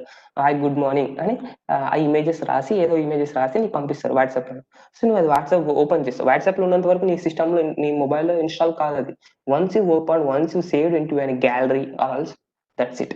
మీ సిస్టమ్, మీ మొబైల్ అనేది హ్యాక్ అయిపోయినట్లే. వితౌట్ టచింగ్ ఎనీథింగ్ అంటే నువ్వు జస్ట్ ఇమేజ్ ఓపెన్ చేసావు కదా, ఎన్లోడ్ చేసావు కదా, అది చాలు వైరస్ ఓపెన్ అవ్వడానికి. ఓకే, సో అలా డిఫికల్టీస్ ఉన్నాయి. మనం అటువంటి మెసేజెస్ కానీ ఎప్పుడు ఎంకరేజ్ చేయకండి. రియల్లీగా మనకు గుడ్ మార్నింగ్ అని విష్ చేయాలి అనుకుంటే హార్ట్ఫుల్లీగా టైప్ చేసి పంపించండి. టైప్ చేసి పంపించిన తర్వాత కాపీ పేస్ట్ చేయండి, లేదు దాన్ని టెక్స్ట్నే. కానీ ఇటువంటి గిఫ్ట్స్ కానీ ఇమేజెస్ కానీ మనం ఎంకరేజ్ చేయకూడదు. లైక్ ఇలా చేసాము అని అంటే మాత్రం మనం చాలా డిఫికల్టీస్ ఫేస్ అవుతాం. మీరు ఒక చిన్న ఎగ్జాంపుల్ తీసుకోండి. మీ మొబైల్ హ్యాక్ అయిపోయింది, మీరు ఏమనుకుంటారు, నా మొబైల్లో ఏముంది హ్యాక్ అవ్వడానికి, అది ఇది అంటారు. కానీ that hacker can able to access your camera, he can able to access your SBI online credits and all, and he can able to access your files, images, camera images and all. And once you connected your home Wi-Fi, of getting the home Wi-Fi, he can able to exploit your Wi-Fi router, and from the Wi-Fi router and other who are all connected to your points, like me mobile hack అయిపోయింది, ఇంటికి వచ్చేసి మీ wifi connect చేసుకున్నారు, మీ వైఫైకు మీ ma'am, dad, sisters అందరు connect చేసుకున్నారు. So virus ఏం చేస్తుంది, wifi transfer అయ్యి wifi నుంచి అందరికి స్ప్రెడ్ అయిపోయి వాళ్ళ మొబైల్స్ కూడా హ్యాక్ అవుతాయి. So that much dangerous thing we have. Okay, so ఎప్పటికప్పుడు మన మొబైల్స్ ని ఫ్యాక్టరీ రీసెట్ కొట్టేసేయాలి, అన్వాంటెడ్ డేటాని మనం పెట్టుకోకూడదు. So all the precautions I will explain. So that is a fileless malware infection attack. So ఇంతవరకు మనం ఏమేమి నేర్చుకున్నామంటే, మాల్వేర్ అంటే ఏమి, పొటెన్షియల్ ఇంపాక్ట్, అంటే మాల్వేర్ వస్తే ఏం జరుగుతుంది. సో దాని తర్వాత స్టాటిస్టిక్స్ నేర్చుకున్నాం, వరల్డ్ వైడ్ స్టాటిస్టిక్స్ ఎలా ఉన్నాయి, మన ఇండియాలో స్టాటిస్టిక్స్ ఎలా ఉన్నాయి, మన ఇండియాలో ప్రెసెంట్ గా ఏది టాప్ లో ఉంది అఫెక్టెడ్ లిస్ట్ లోన. సో మన హ్యాకర్స్ ఎవ్రీ సెకండ్స్ కి ఎంతమంది హ్యాకర్స్ వస్తున్నారు, ఎంతమంది హ్యాక్ చేస్తున్నారు, లైక్ డివైసెస్ అంటారు, సైబర్ సెక్యూరిటీ ఇంపార్టెన్స్, ఇంకొకటి ర్యాన్సమ్ వేర్, వనక్రైది ఎంత అమౌంట్ పే చేశారు, అదని తెలుసుకున్నాం. దాని తర్వాత డిఫరెంట్ టైప్స్ తెలుసుకున్నాం, different types of malwares. Virus అంటే ఏంది, వామ్ అంటే ఏంది, ట్రోజన్ అంటే ఏంది, ఫైల్లెస్ మాల్వేర్, ర్యాన్సమ్ వేర్, అలా డిఫరెంట్ ఇవి 5 వచ్చేసి major thing. And fileless malware it is an advanced one. Okay, so ఇలా డిఫరెంట్ టైప్స్ ఉన్నాయి. Let's move on for another one. Yes, this is a case study. Okay, let's take a case study for this one. ఈ case study వచ్చేసి మా client ఇది, like it is an hospitality services. So అక్కడ ఏమైందంటే, ఇది చాలా interesting case. మనము చేసే common mistakes with okay. So hospitality అదొక 600 కంప్యూటర్స్ ఉన్నాయి, 4 లొకేషన్స్, లైక్ 4 లొకేషన్స్ లో 600 lakh కంప్యూటర్స్ ఉన్నాయి హాస్పిటల్లోన. చాలా పెద్ద హాస్పిటల్ అది. ఓకే, సో అక్కడ ఏమైంది అంటే, ఒక అకౌంటెంట్ ఉన్నారు, నైట్ షిఫ్ట్ లో ఉన్నారు అకౌంటెంట్. సో అకౌంటెంట్ కి ఏం తెలుసు, ఆయన వయసు చాలా పెద్దది. సో ఆయన ఏమనుకుంటున్నారు, నాకే అన్నీ తెలుసు అన్నట్లా ఆయన ఏం చేశాడు. సింపుల్ ఎగ్జాంపుల్, నేను చెప్పాను కదా, అదే ఎగ్జాంపుల్, ఇది రియల్ గా జరిగింది. మా సిఎస్సి ల్యాబ్స్ టీమ్ మేము అక్కడికి వెళ్ళి సాల్వ్ చేసి వచ్చాం. So we can able to say this clearly upon this case study. So I'm going to explain this one. So accountant ఏం చేశారు, నైట్ షిఫ్ట్ అయింది. సో ఆయన అకౌంట్ చూసుకోలేక వీడియో డౌన్లోడ్ చేసుకున్నారు, some video, okay, some movie చూసుకొని movie download చేసుకున్నారు. Movie download చేసుకొని చూడాలనుకున్నారు. So some issues ద్వారా అది ఇన్బిల్ట్ ప్లేయర్ లో రన్ కాలే. సో మీకు అర్థమవుతాయి, కొన్ని వీడియోస్ వచ్చేసి రన్ కావు, కొన్ని సాఫ్ట్వేర్స్ లోనే రన్ అవుతాయి. ఓకే, సో అలాగే ఏం చేశారు, ఆయన ఇన్బిల్ట్ మొబైల్లో, సారీ ఆయన ల్యాప్టాప్ లో ఆ వీడియో ప్లే కాలేదు. సో దానికి విఎల్సి ప్లేయర్ ని డౌన్లోడ్ చేసుకున్నారు. ఓకే, విఎల్సి ప్లేయర్ ని డౌన్లోడ్ చేసుకున్నారు. ఎలా డౌన్లోడ్ చేసుకున్నారు, విఎల్సి ప్లేయర్ డౌన్లోడ్ అని గూగుల్లో టైప్ చేశారు. ఫస్ట్ లింక్ ఏది వస్తే అది క్లిక్ చేశారు, డౌన్లోడ్ చేసుకున్నారు, అయిపోయింది. తర్వాత ఎన్ని గంటలకు, ఇది రాత్రి 10 గంటలకు 11 గంటలకు టైంలో జరిగింది. సినిమా చూసుకున్నారు, ఇన్స్టాల్ అయిపోయింది, విఎల్సి ప్లేయర్ ఓపెన్ అయిపోయింది, సినిమా చూసుకున్నారు, బాగానే ఉంది. సో 1 o'clock 2 o'clock దాకా సినిమా చూసి అయిపోయింది, తన వర్క్ తను చేసుకున్నారు, మార్నింగ్ పడుకున్నారు. లైక్ ఇప్పుడు ఒక 2-3 hours little bit power snap వేశారు. సో హ్యాకర్స్ వచ్చేసి ఆ విఎల్సి ప్లేయర్ లో మాల్వేర్ అనేది ఉంది. సో ఎటువంటి మాల్వేర్, అది ట్రోజన్ హార్స్ మాల్వేర్. ఆ మాల్వేర్ మరి వామ్ గా కన్వర్ట్ అయ్యి మొత్తం ఆర్గనైజేషన్ ని హ్యాక్ చేసేసింది. సో ఇప్పుడు పడుకున్నారా ఆయన, దాని తర్వాత పొద్దున 3 గంటలకు హ్యాకర్స్ అనేది ఎగ్జిక్యూట్ చేశారు. సో వాళ్ళు ఏం చేశారు, వాళ్ళ పర్స్పెక్టివ్ ప్రకారంగా నైట్ షిఫ్ట్ వాళ్ళు ఏం చేస్తున్నారు అంటే, లైక్ నేను ఆన్లైన్ లో ఉండాలి అంటే ఏం చేస్తున్నారు, జస్ట్ స్క్రీన్ ఆన్ లో చేశారు, స్లీప్ కాకుండా సిస్టమ్ ఎప్పుడు ఆన్ లో ఉంటుంది, వీళ్ళు పడుకుంటారు. లేకపోతే సమ్ పీపుల్స్ లాగా అండ్ కేస్ స్టడీస్ గురించి చెప్తున్నారు కాబట్టి, సో ఆన్లైన్ లో ఉండాలి అని చూపించాలి దానికి ఏం చేస్తారు, జస్ట్ ల్యాప్టాప్ ఆన్ చేసి పక్కన కూర్చొని తన వర్క్ తను చేసుకుంటున్నారు. సో అటువంటి టైంలోన హ్యాకర్స్ 3 o'clock టైంలోన మంచి టైం చూసుకొని, సర్వర్ డౌన్ టైం అంటారు, 3 to 4 వచ్చేసి యాక్చువల్ 2:30 to 4:30 దాకా సర్వర్ డౌన్ టైమ్స్ అని అంటారు. సో ఆ టైంలో 3 o'clock టైంలోన హ్యాకర్స్ స్టార్ట్ చేశారు ఆ మాల్వేర్ ఎగ్జిక్యూషన్ ప్రాసెస్ ని. సో అక్కడ ఏమైంది అంటే, ఆ మాల్వేర్ అటాక్ చేసిన వెంటనే తన సిస్టమ్ మొత్తం హ్యాక్ అయిపోయింది, కాంప్రమైజ్ అయిపోయింది. So that hacker can able to see what are the files, what are the accounts details and all hacker. Okay, so ఆ హ్యాకర్ అంతతో ఊరుకోలేదు. సో వాడు ఏం చేశారంటే, దాని తర్వాత ఆ ఆర్గనైజేషన్ ఏం చెప్పాను కదా, అది ఒక సపరేట్ లొకేషన్ ఉన్నాయి, 4 లొకేషన్స్ అని చెప్పాను కదా. లొకేషన్ 1 అనుకుందాం, లొకేషన్ 1 లో హ్యాక్ అయింది, లొకేషన్ 1 లో అకౌంటెంట్ లో హ్యాక్ అయింది అనుకుందాం. ఈ లొకేషన్స్ 4 అన్ని కలిపి ఒక మానిటరింగ్ సర్వీసెస్ అనేది ఉంటాయి పెద్ద పెద్ద ఆర్గనైజేషన్స్ లో.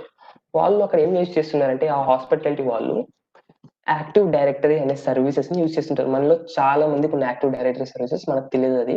So it is services which binds all the devices into one platform and they can easily install any applications and they can easily control. So అటువంటి యాక్టివ్ డైరెక్టరీ అప్లికేషన్ ఇన్స్టాల్ చేసి ఉన్నారు. ఆ ఒక్క సిస్టమ్ హ్యాక్ అయింది కదా, ఆయన system accountant system account system hack అయింది కదా, దాని తర్వాత యాక్టివ్ డైరెక్టరీ సర్వర్ ని హ్యాక్ చేశారు. త్రూ నెట్వర్క్ వైరాలజీ ద్వారా. యాక్టివ్ డైరెక్టరీ అప్లికేషన్ కొద్దిగా వనరబుల్ గా ఉంది, ఆ వనరబిలిటీని యూజ్ చేసుకొని ఒక కోడ్ రెడీ చేసి వాళ్ళు ఆ సర్వర్ ని అనేది హ్యాక్ చేశారు.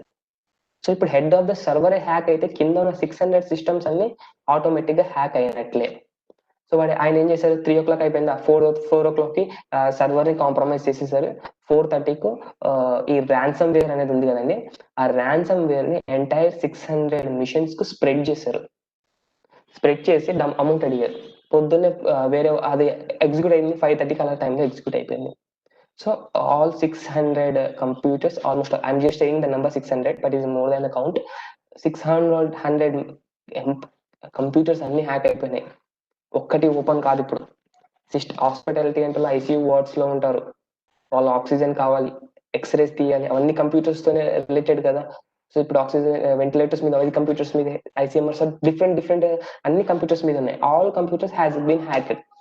సో ఆ హాస్పిటాలిటీలో ఎంతమంది చచ్చిపోతారు ఆ టైంలో, అటువంటి సిచ్యువేషన్స్ లో. సో వాళ్ళు ఏం అడిగారు, వాళ్ళు భయం వచ్చేసింది. ఇంకా ఒకవేళ హాస్పిటల్లోనే ఎవరైనా ఒక చనిపోయారు అని అంటే వాళ్ళ మీద కేసు అవుతుంది.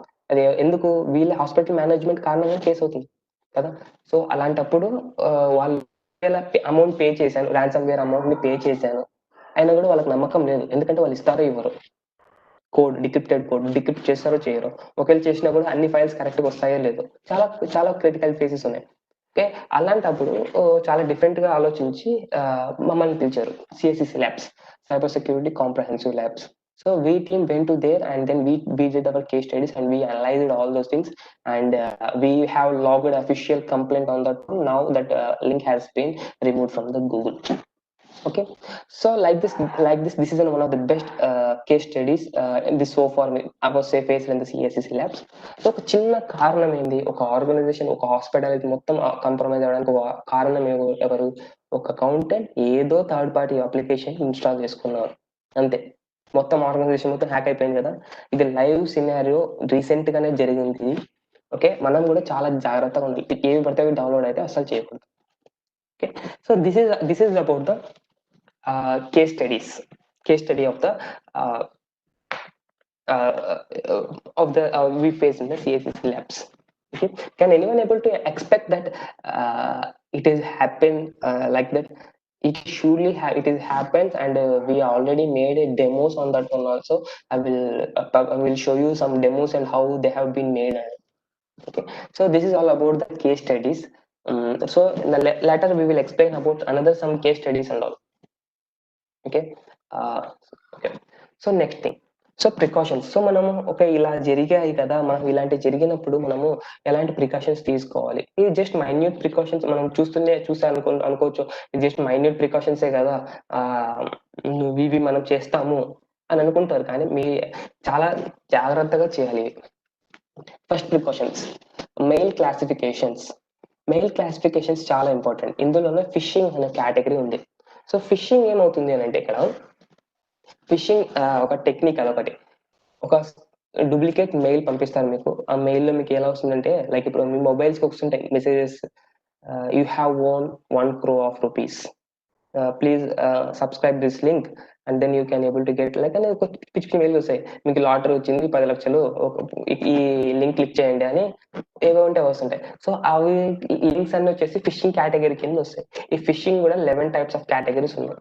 ఓకే, ఇది నేను చెప్పింది ఎస్ఎంఎస్ అలాగా. మీకు ఇంకొకరు కాల్ చేసి అడుగుతారు, మరి సార్ మీరు మొన్న ఒక బిగ్ బజార్కి వచ్చి షాప్ చేశారు కదా, ఆయన చూసింటారు మిమ్మల్ని, బిగ్ బజార్ లో చూసింటారు ఆ హ్యాకర్. వాడు ఏం చేశారు, సార్ మీరు మొన్న బిగ్ బజార్ వచ్చారు కదా, మీ బిగ్ బజార్ లో మీ బిల్ ఎంత అయింది కదా, దానికి ఒక ఆఫర్ వచ్చింది సార్, నేను లింక్ పంపిస్తాను, ఆ లింక్ లో మీరు డీటెయిల్స్ పంపిస్తే, మీ బ్యాంక్ అకౌంట్ డీటెయిల్స్ పంపిస్తే ఆ అకౌంట్ లో మేము అమౌంట్ వేసేస్తాం సార్ అని అంటారు. మన అవతల ఏమనుకుంటాం, ఓకే నేను మొన్న బిగ్ బజార్కి వెళ్ళింది నిజమే, నేను అమౌంట్ గెలుచుకున్నది అదే, ఇంత అమౌంట్ ట్రాన్సాక్షన్ చేసినది నిజమే అని అనుకుంటారు. కానీ ఎవరు అట్లాంటి పనులు చేయరు కదా. So wantedly they are pretending you to convert. నువ్వు ఎంత తెలివైనా కూడా సరే, అటువంటి టైమ్స్ లో మనం ఆటోమేటిక్ గా మనం మెల్ట్ అయిపోతాం. సో అలాంటి జాగ్రత్తలు కూడా మనం తీసుకోవాలి, అలాంటివి వాటికి లొంగకూడదు. సో అది ఫిషింగ్. ఇంకొకటి స్పామ్ మెయిల్స్. చెప్పాను కదా, స్పామ్ మెయిల్స్ వచ్చేసి మన మెయిల్స్ వస్తుంటాయి. సో మెయిల్స్ ఒకవేళ అన్ఫార్చునేట్లీ నువ్వు ఓపెన్ చేసావనుకో మెయిల్, నీ సిస్టమ్ అనేది హ్యాక్ అవుతుంది. ఓకే, సో అప్పుడు హ్యాక్ అయింది అని అంటే మాత్రం మొత్తం ఆర్గనైజేషన్ కొలాప్స్ అయిపోతుంది. సో స్పామ్ మెయిల్స్ చాలా కేర్ఫుల్ గా చూసుకోవాలి. హ్యామ్ అంటే మన నార్మల్ మెసేజెస్. ఇంకొకటి ఆఫీస్ మెయిల్స్, ఇది చాలా ఇంపార్టెంట్ మనకు. సో ఆఫీస్ మెయిల్స్ వచ్చేసి కొంతమంది ఏం చేస్తారంటే ఆఫీస్ డేటా, పర్సనల్ డేటా ఒకే మెయిల్లో పెట్టేస్తారు. అది చాలా తప్పు, అలా చేయకూడదు. ఆఫీస్ డేటా వచ్చేసి ఆఫీస్ స్టోరేజ్ లో ఉండాలి.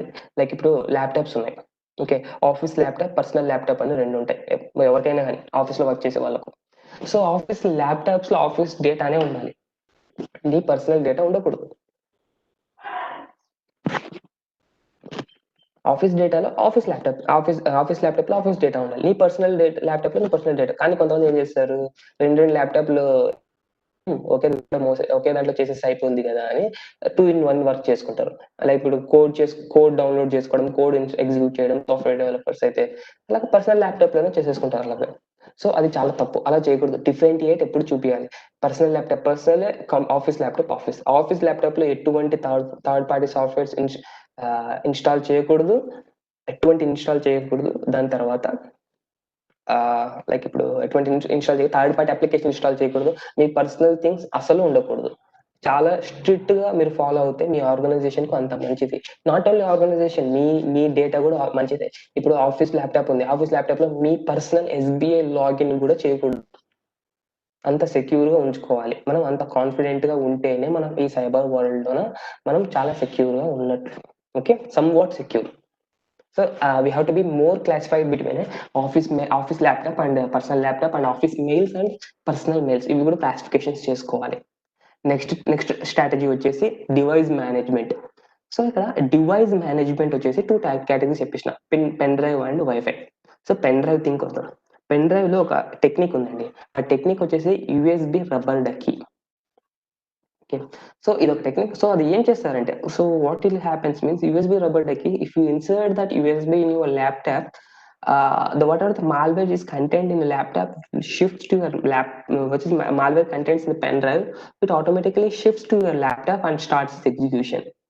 అంటే ఇప్పుడు ఒక చిన్న ఎగ్జాంపుల్, ఒక ఆర్గనైజేషన్ బయట మీరు వెళ్తా ఉన్నారు, లైక్ ఇప్పుడు స్మాల్ టీ తాగడానికి కానీ ఎక్కడ బయటకు వెళ్ళారు. సో ఒక హ్యాకర్ జస్ట్ మీ ముందు వాంటెడ్లీ ఒక pen drive పాడేశారు.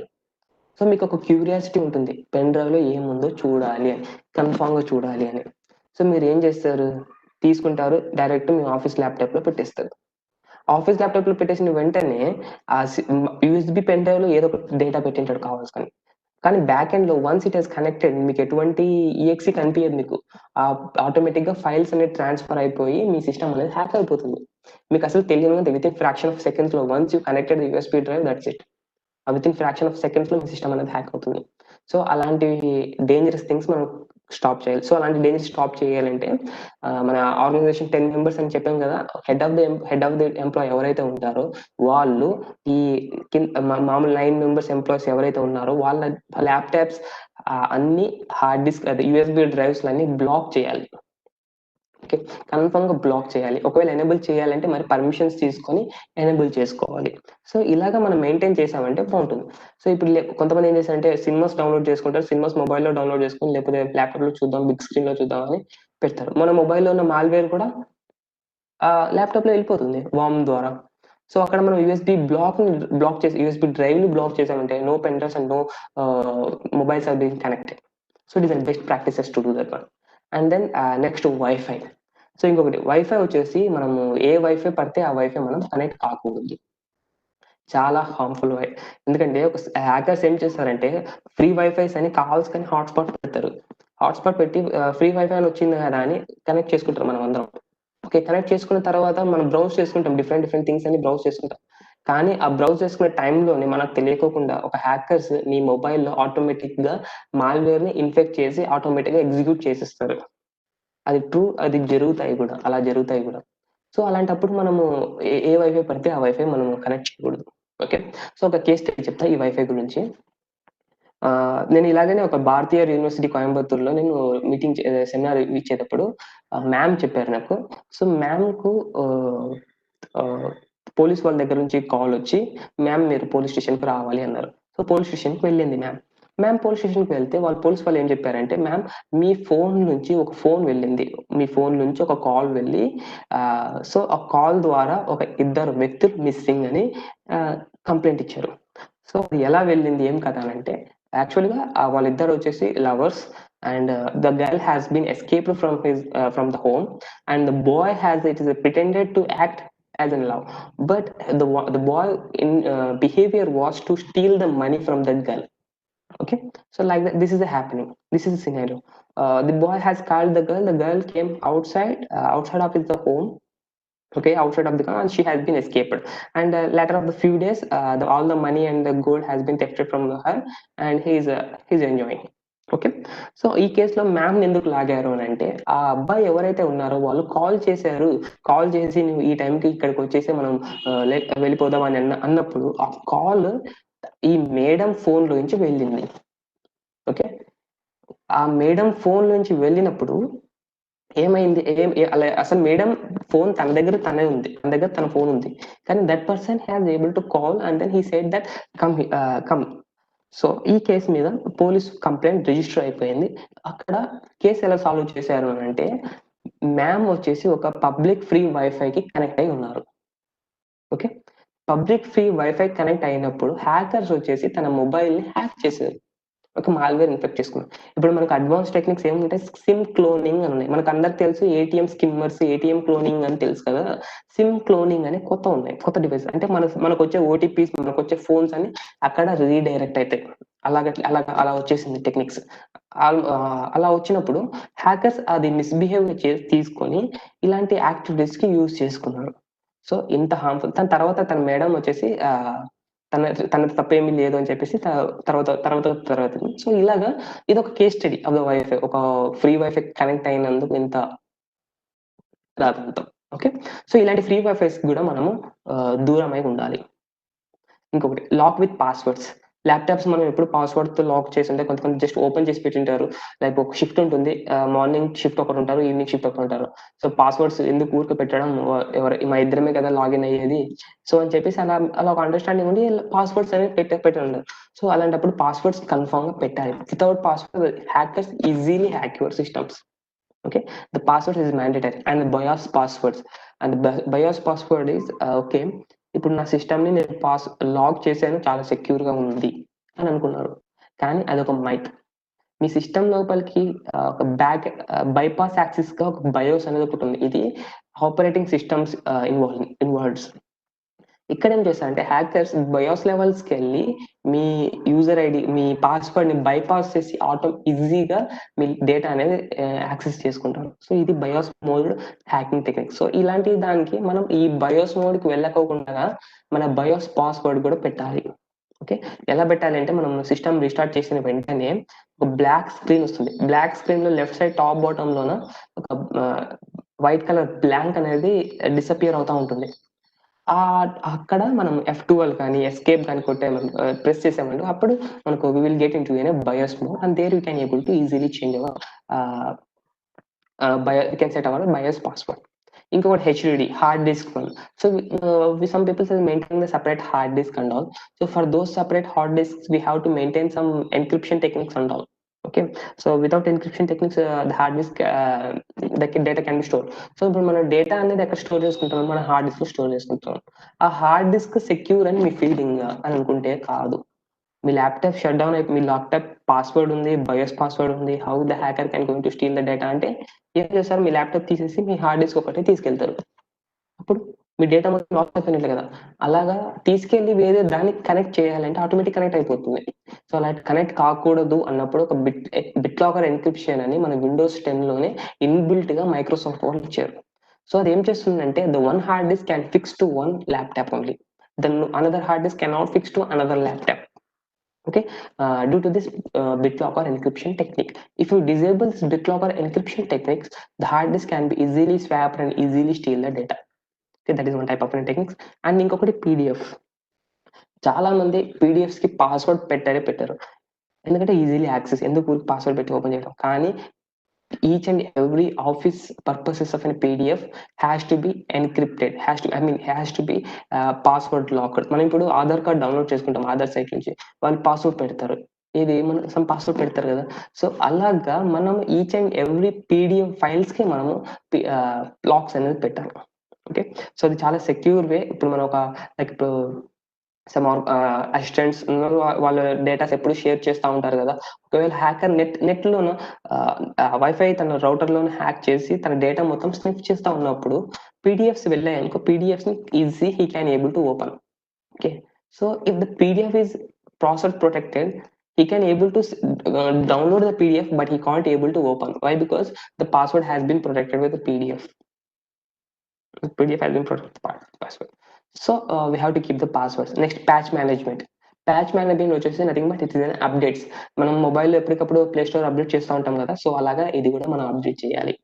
Okay, so next restricted third party applications. So third party applications మీకు చెప్పాను VLC ప్లేయర్ ఎంత ఆర్గనైజేషన్ ఎంత లాస్ చేసిందో, సో అలాగా మనం ఈ థర్డ్ పార్టీ అప్లికేషన్స్ మనం కంప్లీట్ గా రెస్ట్రిక్ట్ చేయాలి.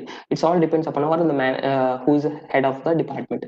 So that guy has to monitor all the people who are downloading those things and who are accessing the illegal activities and all. So we have to restrict themselves. If one people has given access, like some people would be there which is in higher officials and all, so they didn't know some basic things, and they downloaded automatically and they have been installed. So that time we can't able to restrict our superiors, like sir you don't download like this. So we can't able to do that one, but we have to make a general awareness, like this type of an activities we have to conduct so that all the peoples can able to learn. So next admin rights ప్రతి ఒక్కరికి ఉండకూడదు. Admin rights ఎవరికి కావాలంటే వాళ్ళకే ఇవ్వాలి. So ఒక file ఉంది, ఆ ఫైల్ షేర్ చేసిన తర్వాత పర్టికులర్ ఎడిట్ యాక్సెస్ ఎవరికి ఇస్తున్నారంటే వాళ్ళకే ఇవ్వాలి, అందరికీ ఇవ్వకూడదు. సో అందరికి ఇచ్చేసారనుకో హీ కెన్ దట్ పర్సన్, ఒకవేళ అందరికి ఇచ్చారు, ఆ పర్సన్ హ్యాకర్ ఉన్నారు, అలా హ్యాక్ చేశారు సిస్టమ్ ని, so that guy can able to change your original data. So అది ప్రాబ్లం అవుతుంది. సో అక్కడ మనకు ఎవరు పడితే వాళ్ళకి ఇవ్వకూడదు. ఒకవేళ ఇచ్చిన లిమిటెడ్ ఈ 1 అవర్ టైం యాక్సెస్ ఇస్తున్నాను, ఈ 1 అవర్ లో మీరు ఏం చేస్తారో చేయండి, లేకపోతే 10 minutes 5 minutes అలా టైం యాక్సెస్ టైం ఇంటర్వెల్స్ బట్టి మనం యాక్సెస్ అనేది ఇవ్వాలి. Next defenders. So security defenders in security management, so it is the most important one. We have to be enable our security defenders and then the firewalls. Okay, so it is auto, if once the defenders and firewalls will be enabled, somewhat security, no one is going to be entering into that thing, laptops. And then the browsing habits. So browsing habits, like some people will use VPNs, unnecessarily VPNs. So it's a very bad technique. So VPNs will navigate the data from one system to another system. Okay, that time what you are browsing the data, all the data it goes to their laptops. Okay, so like that, so that now your data is going to lose. Okay, so now we have to be more secure for the browsing habits.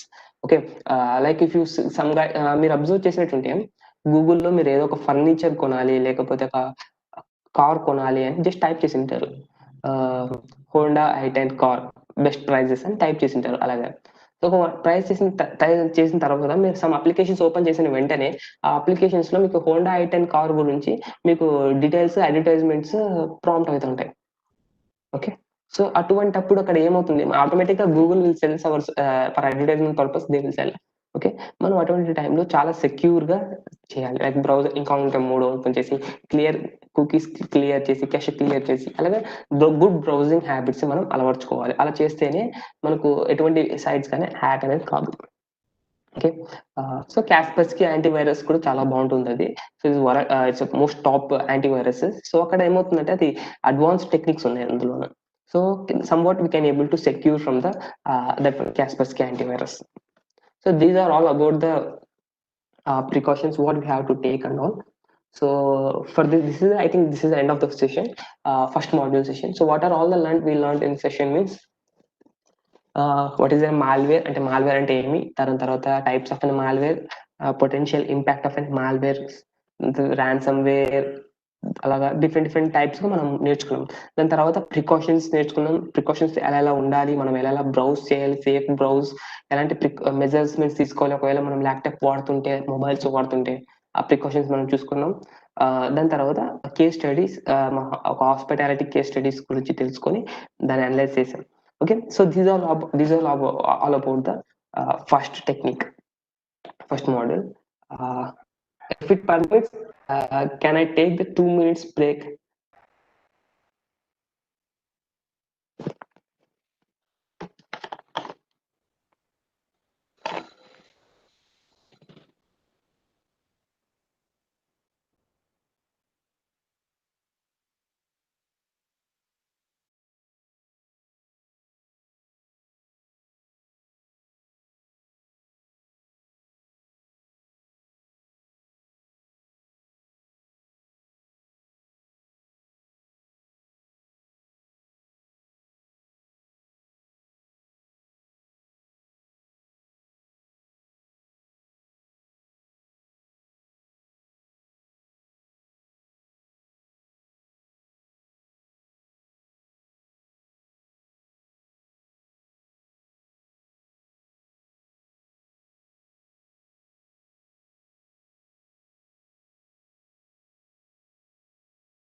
Yes, thank you. Thank you so much, time.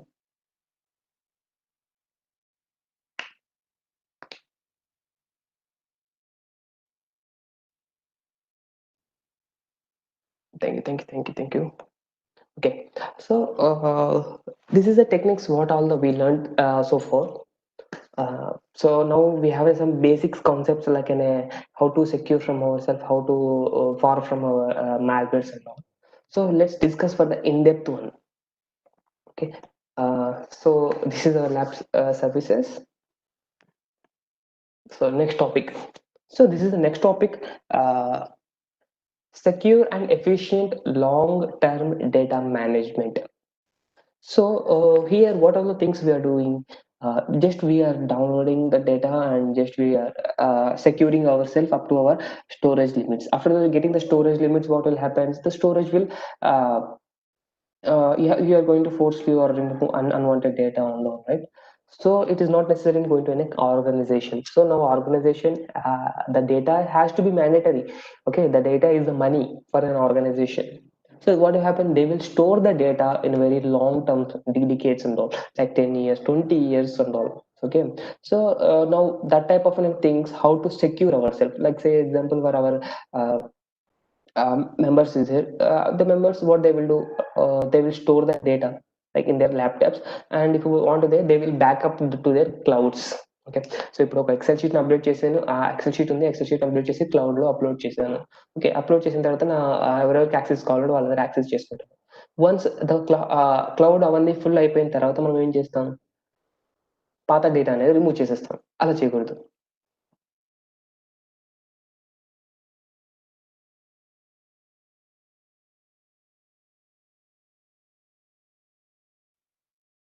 So అలాగా మనం data data అలా divide చేయకూడదు.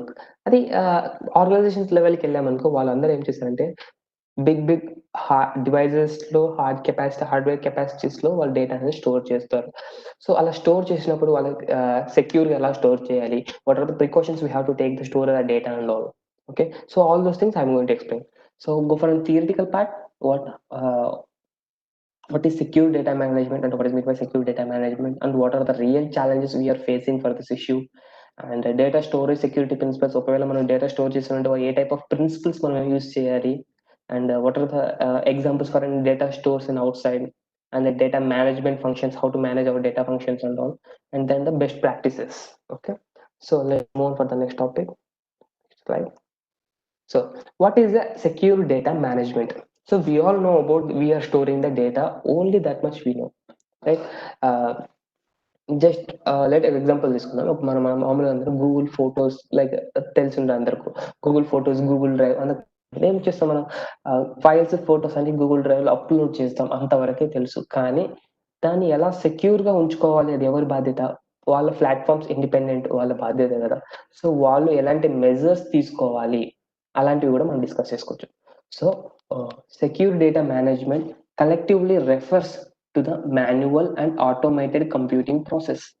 Yes, manual and then automated computing process మనము చేసుకోవచ్చు, లేకపోతే automated గా computer and technologies used to ensure store data securities and maintaining integrity. అంటే మనం డేటా స్టోర్ చేసిన వెంటనే వాళ్ళు ఎటువంటి హామీ ఇవ్వాలి, డేటా అనేది సెక్యూర్ గా ఉండాలి, మనకి ఎప్పుడు అవైలబుల్ కావాలంటే అప్పుడు యాక్సెసిబుల్ చేయాలి కదా. అలాంటి ఇంటిగ్రిటీస్ కూడా, అలాంటి యాక్సెసిబిలిటీస్ లో కూడా మనం ఉండాలి అని చెప్తున్నారు. And share this can include physical protected of the hardware on which the data is stored as well as the security softwares.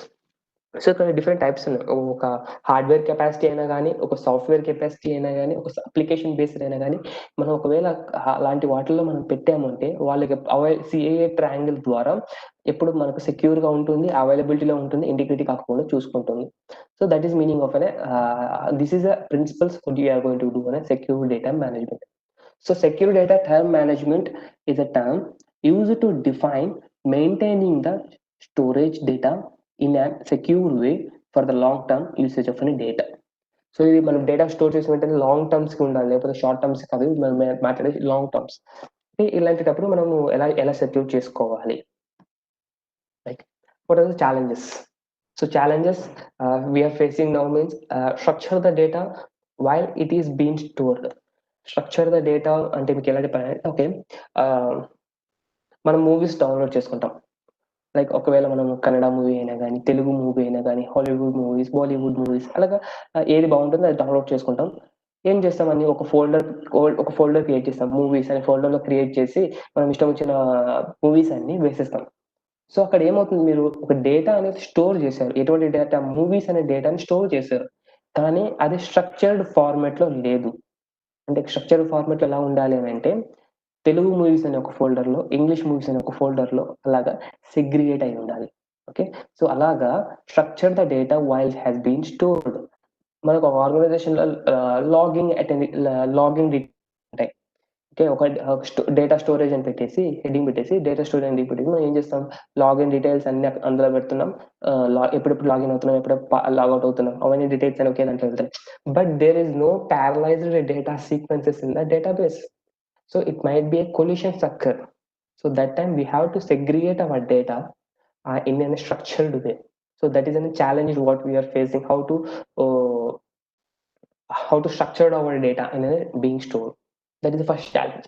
And the next challenge, maintaining the chain of custody. So what is the main thing of maintaining the chain of custody means, I have a file which has been accessed all over all the employees.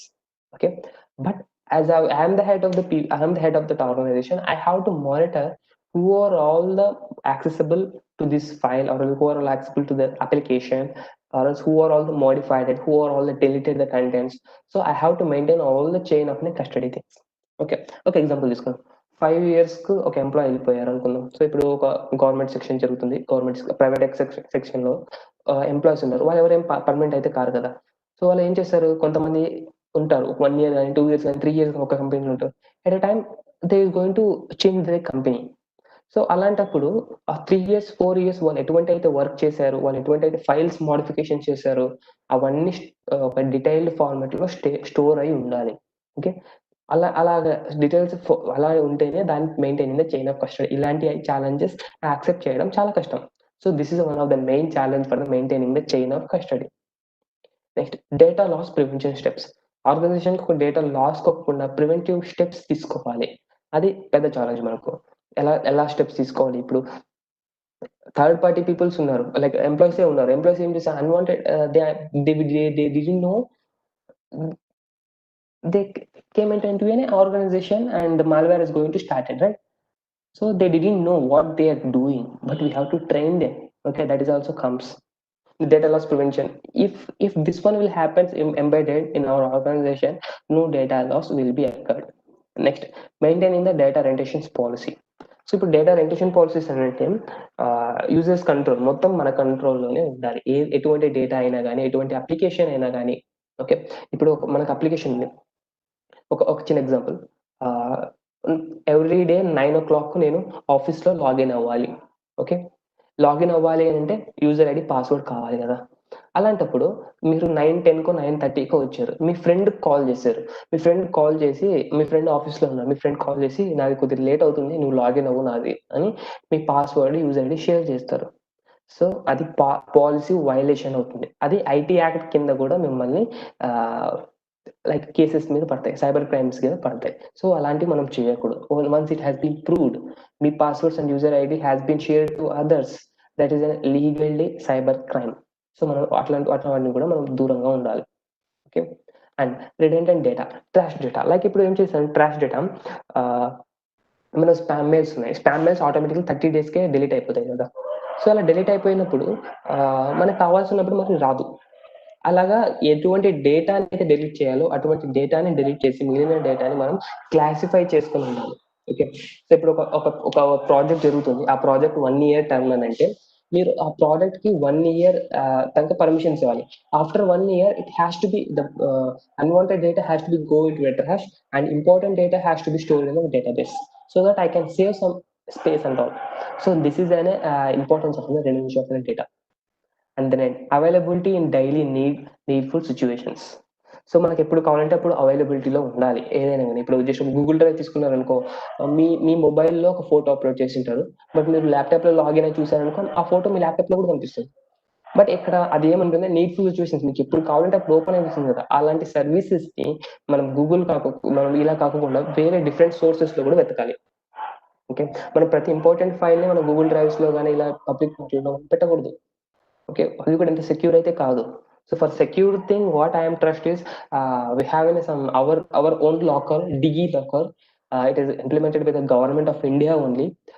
So I recommended that maximum all of the your important documents has keep in the digi locker only. So the digi locker, it is a government one, it has embedded with the Aadhaar card and all, it is the most secure locker. Okay, so hope you have been reached for the points. So these are all the challenges what we are facing.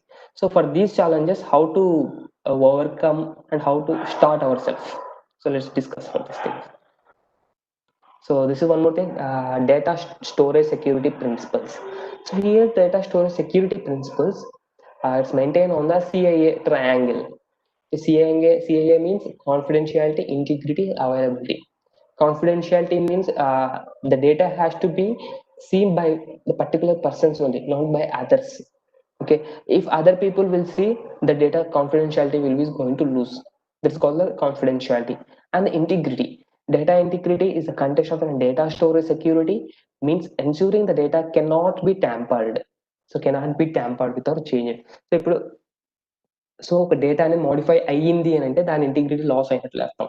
ఒక data integrity achieve అయ్యింది అని అంటే data దాన్ని ఎవరు చూడలేదు, లేదు దాన్ని ఎవరు ట్యాంపర్ చేయలేదు అని అర్థం. Tamper means nothing but modifications, whether it is an deleted or adding one full stop or anything, it also comes under the tamper.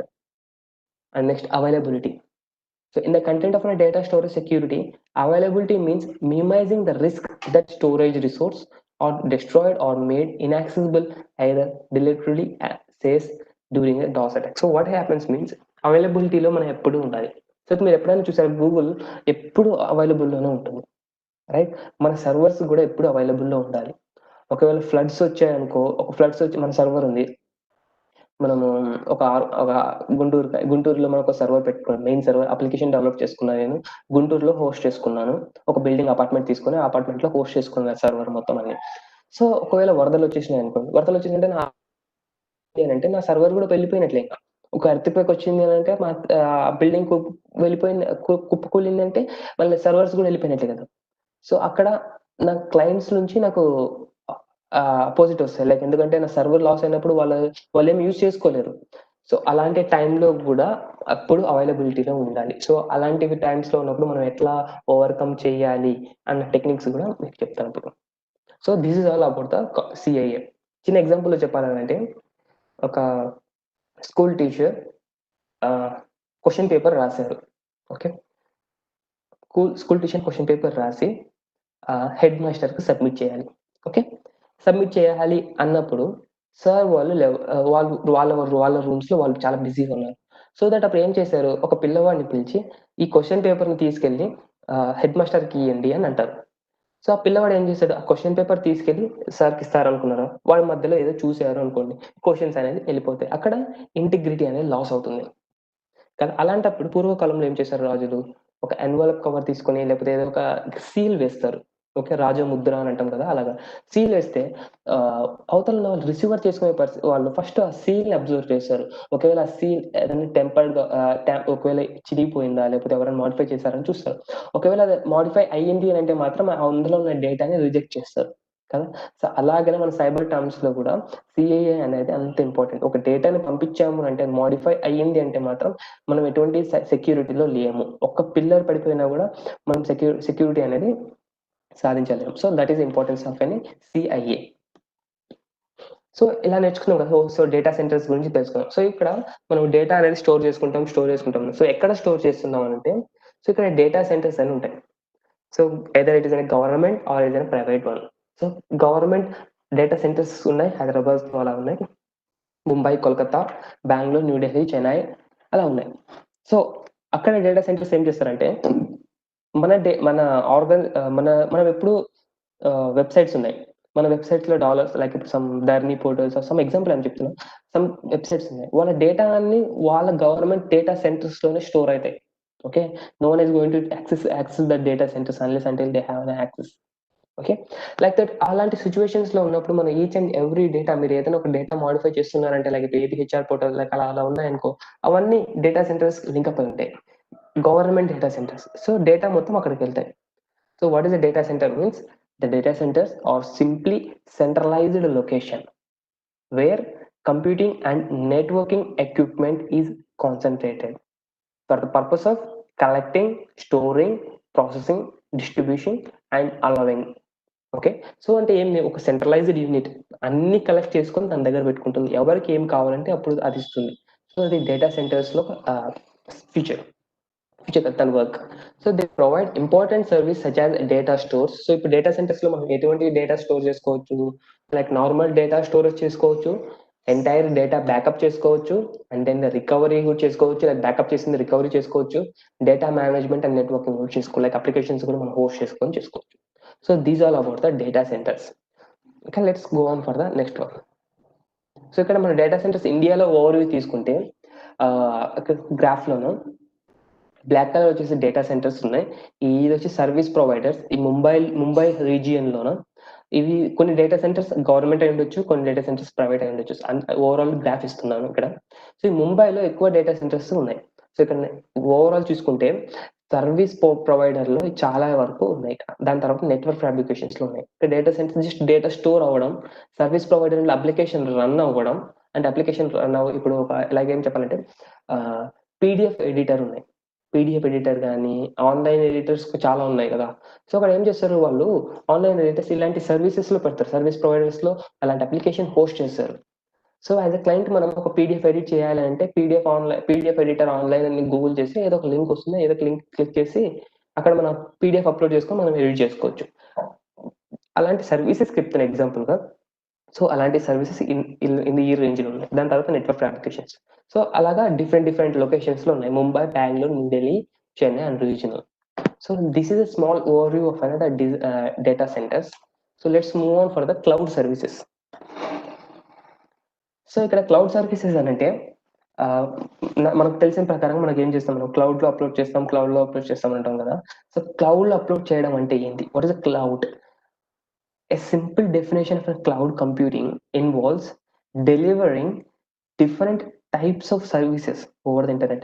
అంటే different types of services over internet they are going to deliver for software and analytic to secure and save the data storage and networking resources. Everything can be delivered via the cloud. Okay, so మనం ఇక్కడ చూసిన diagram చూసినట్టయితే cloud లో మనం స్టోర్ చేసాం. Cloud is nothing but data centres. So cloud అనేది ఒక devices equipment where all the data is going to be stored.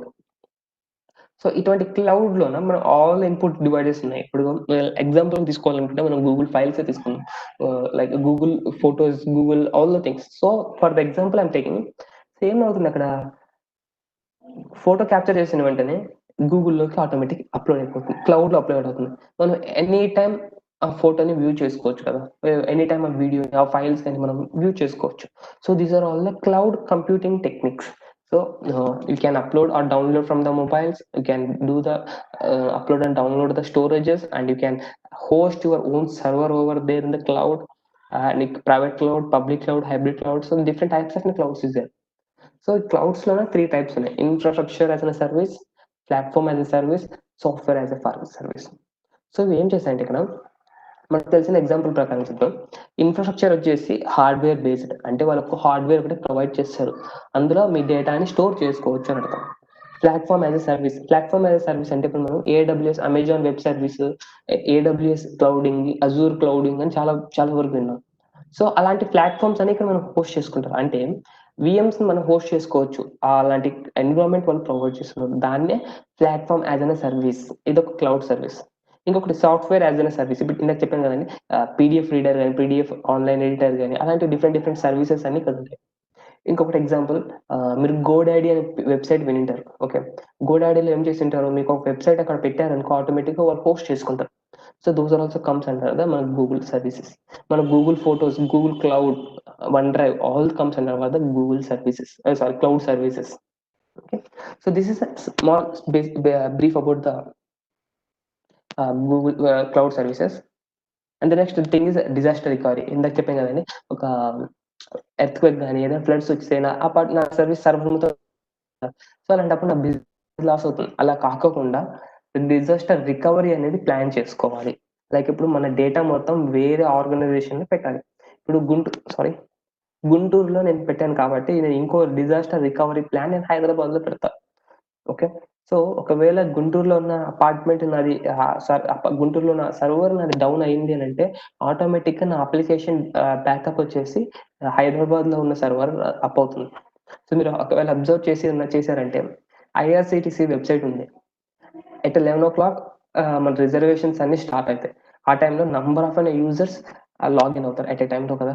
అలాంటి టైంలో కొన్ని డాస్ అటాక్ అండ్ అక్కడ లోడ్ బ్యాలెన్సర్ యూజ్ చేసుకొని డేటా అనేది డివైడ్ చేసుకుంటారు. సో అప్పుడు లోడ్ బ్యాలెన్స్ యూజ్ చేసుకొని ఒరిజినల్ డేటాని డమ్మీ డేటా సైట్స్ లో పంపిస్తారు. ఓకే, సో అప్పుడు మీరు ఒకసారి ఫేస్ చేసింటారు లాగిన్ మీకు ఎలా ఉంటుందంటే పేమెంట్ దగ్గర ఇష్యూ వస్తుంది. 11 o'clock టైంలోన లాగిన్ అవుతారు, ఓపెన్ అవుతుంది. ఒకవేళ సక్సెస్ఫుల్ ఓపెన్ అయిన తర్వాత ట్రైన్ కోచ్ నెంబర్ అన్ని బుక్ చేసుకుంటారు. పేమెంట్ ఆప్షన్ దగ్గర మీకు ఇష్యూ వస్తుంది. పేమెంట్ దగ్గర ఇష్యూ వచ్చింది అంటే అక్కడ మనకు అలాంటి టైంలో మనం పేమెంట్ ఇష్యూ చేయకూడదు. ఎందుకనంటే మీరు అంతవరకు బ్రౌజ్ చేసింది ఓన్లీ సెకండ్ టైర్ ఆర్కిటెక్చర్స్ లోనే. థర్డ్ టైర్ ఆర్కిటెక్చర్ లోన ఒరిజినల్ డేటా మనం payment gateways database original database ఉంటాయి. ఒకవేళ మీ పేమెంట్ అచీవ్ కాలేదు అన్నప్పుడు ఆ సిస్టమ్ ఆ సర్వర్ అనేది డౌన్ లో ఉంది. అటువంటి టైమ్స్ లో మనము పేమెంట్ మోడ్ అనేది యాక్టివ్ చేయకూడదు. ఒకవేళ చేసామనుకో లాస్ వస్తుంది మీకు. ఒకవేళ అది గాల్లో నిండిపోతుంది అని అంటారు కదా, అలా ఉండిపోద్ది. మరి ఎప్పుడొకప్పుడు మన బ్యాంక్ లో వచ్చేసి పడిపోతుంది. సో ఇలాగ మనం అక్కడ ఏం అచీవ్ అయ్యారు ఐఆర్సిటిసి వాళ్ళు? వాళ్ళ వెబ్సైట్ డౌన్ కాలేదు, క్లయింట్ కు సాటిస్ఫాక్షన్ ఉంది. కానీ క్లయింట్ ఏమనుకుంటున్నారు, నా పరంగా నా వెబ్సైట్ లోనే నా బ్యాంక్ ట్రాన్సాక్షన్ ప్రాబ్లం ఉంది అని అనుకుంటారు. కానీ ఐఆర్సిటిసి వాళ్ళు ఏం చేశారు, అక్కడ వాళ్ళ సర్వర్ ఎక్కువైంది కాబట్టి వేరే దానికి డైవర్ట్ చేశారు. సో ఇది one of the main cause of the disaster recovery. So let's discuss on disaster recovery. Disaster recovery, on the other hand, refers to the plan and process for quickly re-establishing access. Okay, it is a plan and processes for the quickly re-establishing accesses to application, data, and IT resources after an outage. So ఒకవేళ server down అయిందంటే with in fraction of seconds లోనే మన disaster రికవరీలో ఉన్న site up అవ్వాలి. Okay, so that is a plan of disaster recovery. ఇది long term లో మనం divide చేసుకుంటాం. Okay, so let's move on for the another topic. ఇక్కడ మనం డిఫరెంట్ చేసుకుంటాం. ఇప్పుడు మనం ఇంతవరకు మనం ఏం నేర్చుకున్నామంటే ఎలా డివైడ్ చేసుకున్నాము. లైక్ డేటా సెంటర్ అంటే ఏమి, డేటా క్లౌడ్స్ అంటే ఏమి, డేటా ఎలా స్టోర్ చేసుకుంటాం, డేటా ప్రిన్సిపల్స్ ఎలా యూస్ చేసుకుంటాం కదా. సో ఇప్పుడు అన్ని ఉన్నాయి. డేటా బేస్ ని మేనేజ్ చేయడానికి కూడా మనకు కావాల్సిన వ్యక్తులు ఉన్నారు. సో డేటా బేస్ ని మేనేజ్ చేయాలి. సో ఇలాగా మనం డిఫరెంట్ ఫీల్డ్స్ కి మనం ఎంప్లాయీస్ ని రిక్రూట్ చేసుకున్నాం అనుకో అంత సెక్యూర్ గా మీ ఆర్గనైజేషన్ ఉంటుంది. సో ఇక్కడ 2 types of పీపుల్స్ ఉన్నారు. So database administrator and data management. So we all know about the system administrator and like that, right? So here also we have a database administrator and a data management. So database administrator లో వాళ్ళు ఏం చేస్తారు అని అంటే ఒక database ఒకటి వచ్చింది అని అంటే దాని బ్యాకప్ కానీ రికవరీ కానీ చూసుకుంటారు, డిజాస్టర్ రికవరీ ప్లానింగ్ చేసుకుంటారు, రీఆర్గనైజేషన్, పర్ఫార్మెన్స్ మానిటరింగ్, లైక్ ఇప్పుడు డేటాబేస్ పర్ఫార్మెన్స్ చూసుకుంటారు, application call level turning, data structure turning and capacity planning. So ఇప్పుడు ఒకవేళ డేటాబేస్ అడ్మినిస్ట్రేటర్స్ వాళ్ళ రోల్స్ అండ్ ఫీచర్స్ ఇలా చూసుకోవాలంటే వాళ్ళ that is the secure way for the to monitor the database. ఇక data management వాళ్ళు ఏం చేస్తారు అంటే డేటాబేస్ సెక్యూరిటీ చూసుకుంటారు, data privacy protection, data quality improvement, data quality monitoring, database archiving, data extraction and metadata management. So these are all the roles and responsibilities for the database administrators and the database management. Okay, so let's move on for this now. Okay, so what we have learned in this slide, we have learned about the 2 roles about the database administrator or the data management. So in the down one, how to develop our database. Okay, మనం ఇంతవరకు మీకు ఒక idea వచ్చింటుంది, ప్రతి ఒక్కటి మనం cloud లోనే పెట్టుకుంటున్నాం కదా. సో ఒకవేళ కాంప్రమైజ్ అయ్యింది అని అంటే చాలా కష్టం. అలాంటప్పుడు మీరే ఒక సర్వర్ ని రెడీ చేసుకోవచ్చు. So with these type of precautions మీరు ఒక సర్వర్ ని రెడీ చేసుకొని మీరు యాక్సెస్ చేసుకోవచ్చు. Like you can only the person can able to access your storage and all. So like that you have the configured. So for that configurations, these are also some precautions, steps, functions, management functions. You can go for those things. So for the first thing, database security. So authorization auditing, we have having a compulsory auditing, authorization auditing, access auditing, intrusion detection, and replication auditing. So ఇక్కడ ఒక database ఉంది అని అంటే ఆ database కి ఎవరెవరు authority ఉంది, ఎవరెవరికి he can able to login and access, who are all peoples can able to login on those things, అది ఒక ఆడిటింగ్ చేయాలి.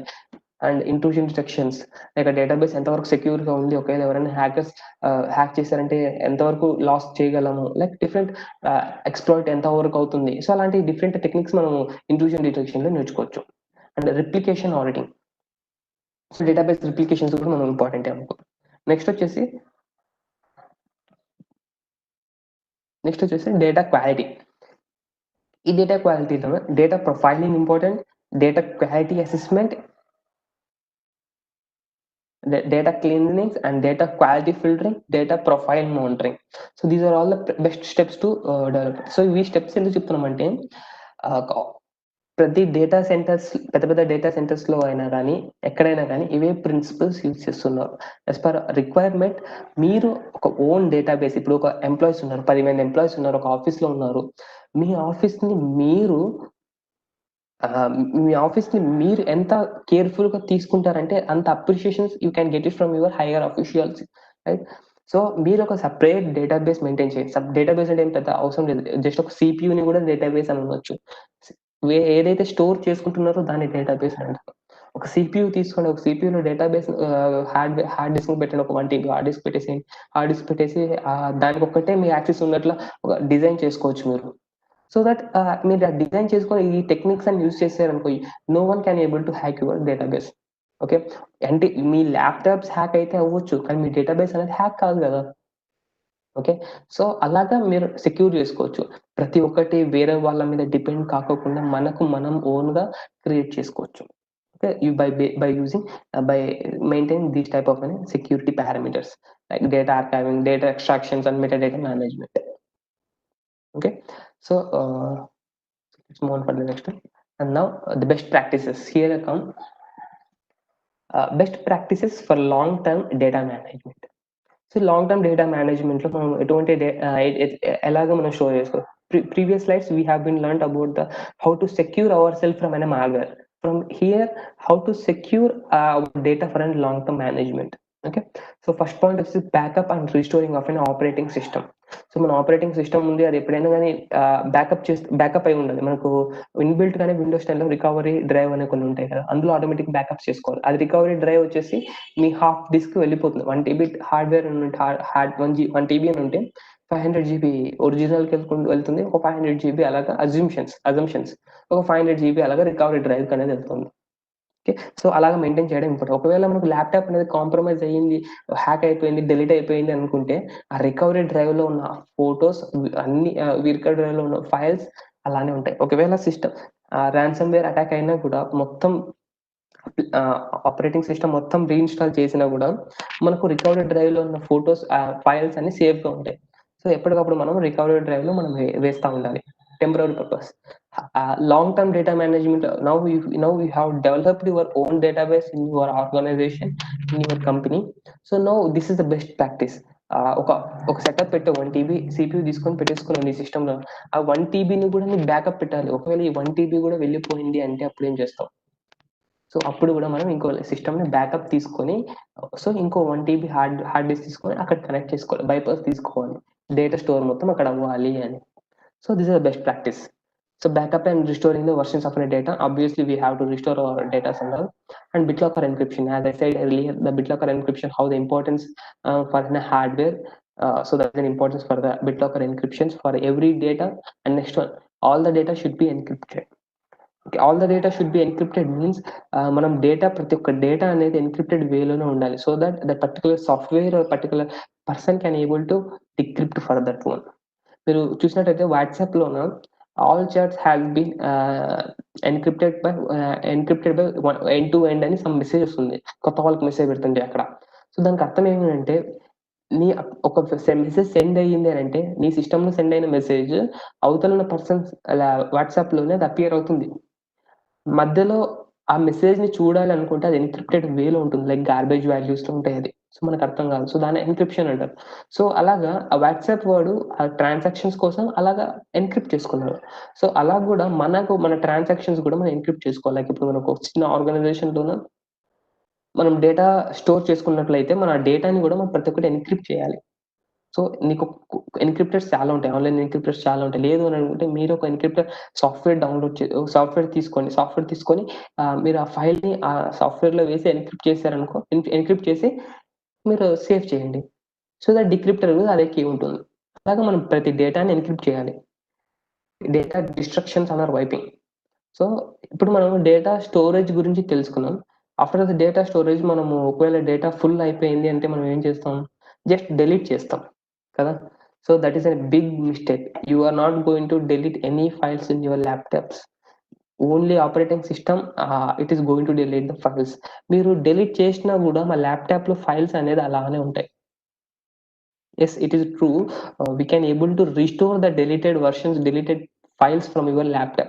It is a forensics way, and we have a team like a forensics team, and the Brahmaji is the head. He's doing well for the forensics department. So I will explain you what all we are doing here. So that is a data destruction and wiping technologies. ఇంకొకటి, మీరు OLX లో కానీ ఎక్కడైనా కానీ మీరు data అనేది మీ laptops కానీ mobiles కానీ సెల్ చేస్తా అని అంటారు కదా.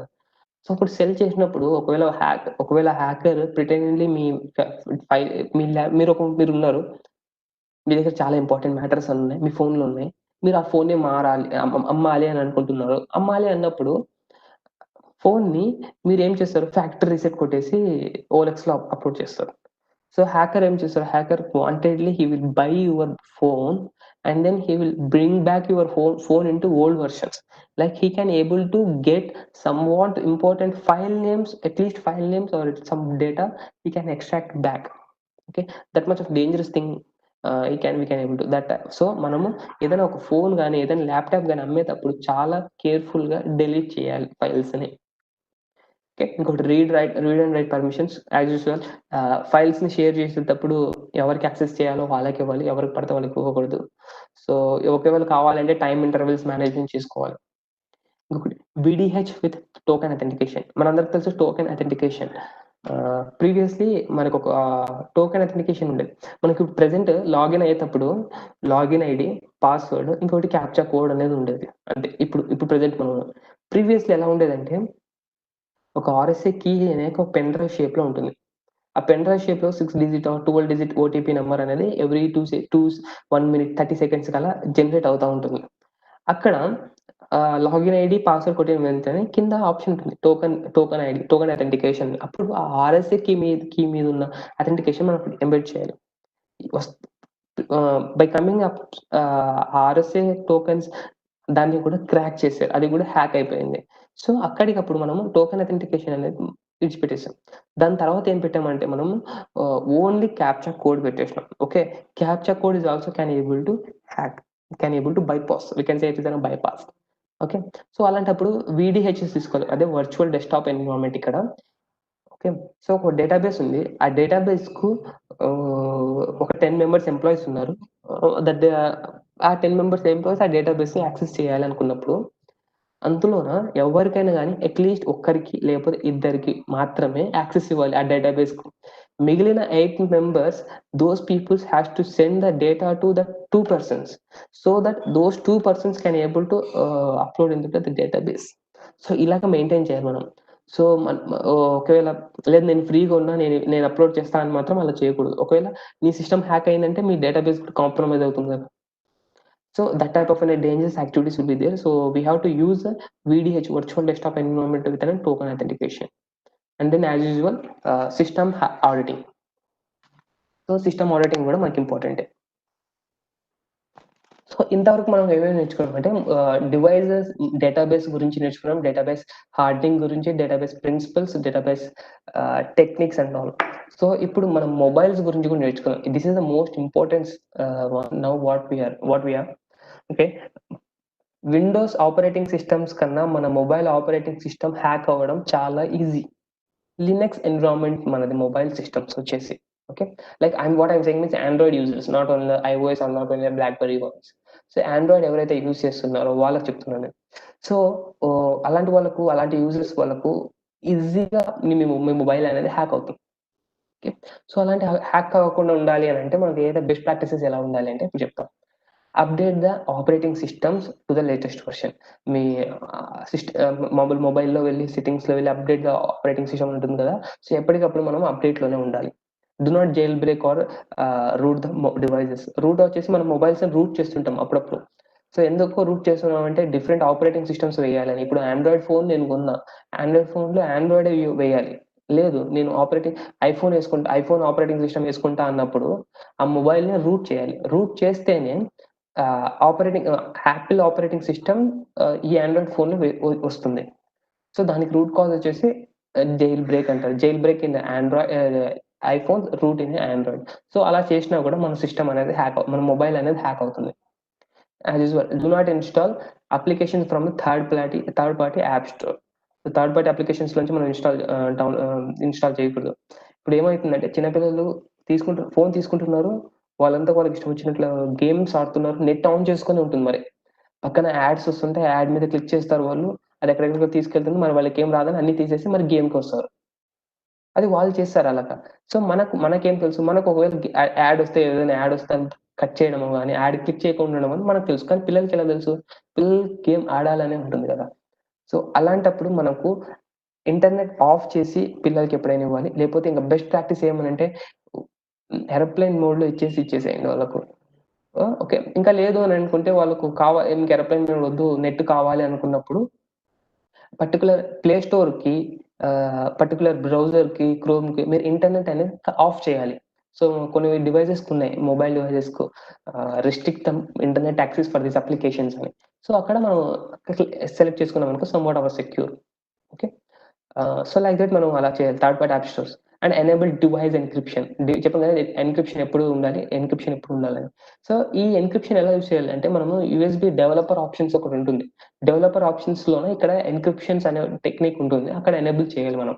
సో ఎనేబుల్ చేసే వరకు మన డేటా మొత్తం ఎన్క్రిప్ట్ అవుతుంది. మనం చూడడానికి మనం ఓపెన్ చేసుకోవచ్చు. ఓకే. అదేం కాదు, వేరే వాళ్ళు హ్యాకర్స్ ఎవరైనా వచ్చి తీసుకునేటప్పుడు అది ఎన్క్రిప్టెడ్ వేలో ఉంటుంది. Okay. Next disable developer options. మనకు కావాల్సిన ఫీచర్స్ ఒకటి ఎనేబుల్ చేసుకున్న తర్వాత ఈ డెవలపర్ ఆప్షన్స్ అనేది కంప్లీట్ గా డిజేబుల్ అయిపోవాలి. ఓకే. సో ఇది ఎలా ఉందంటే disable options, our team Kashav is there, he's a mobile expert, and what he did means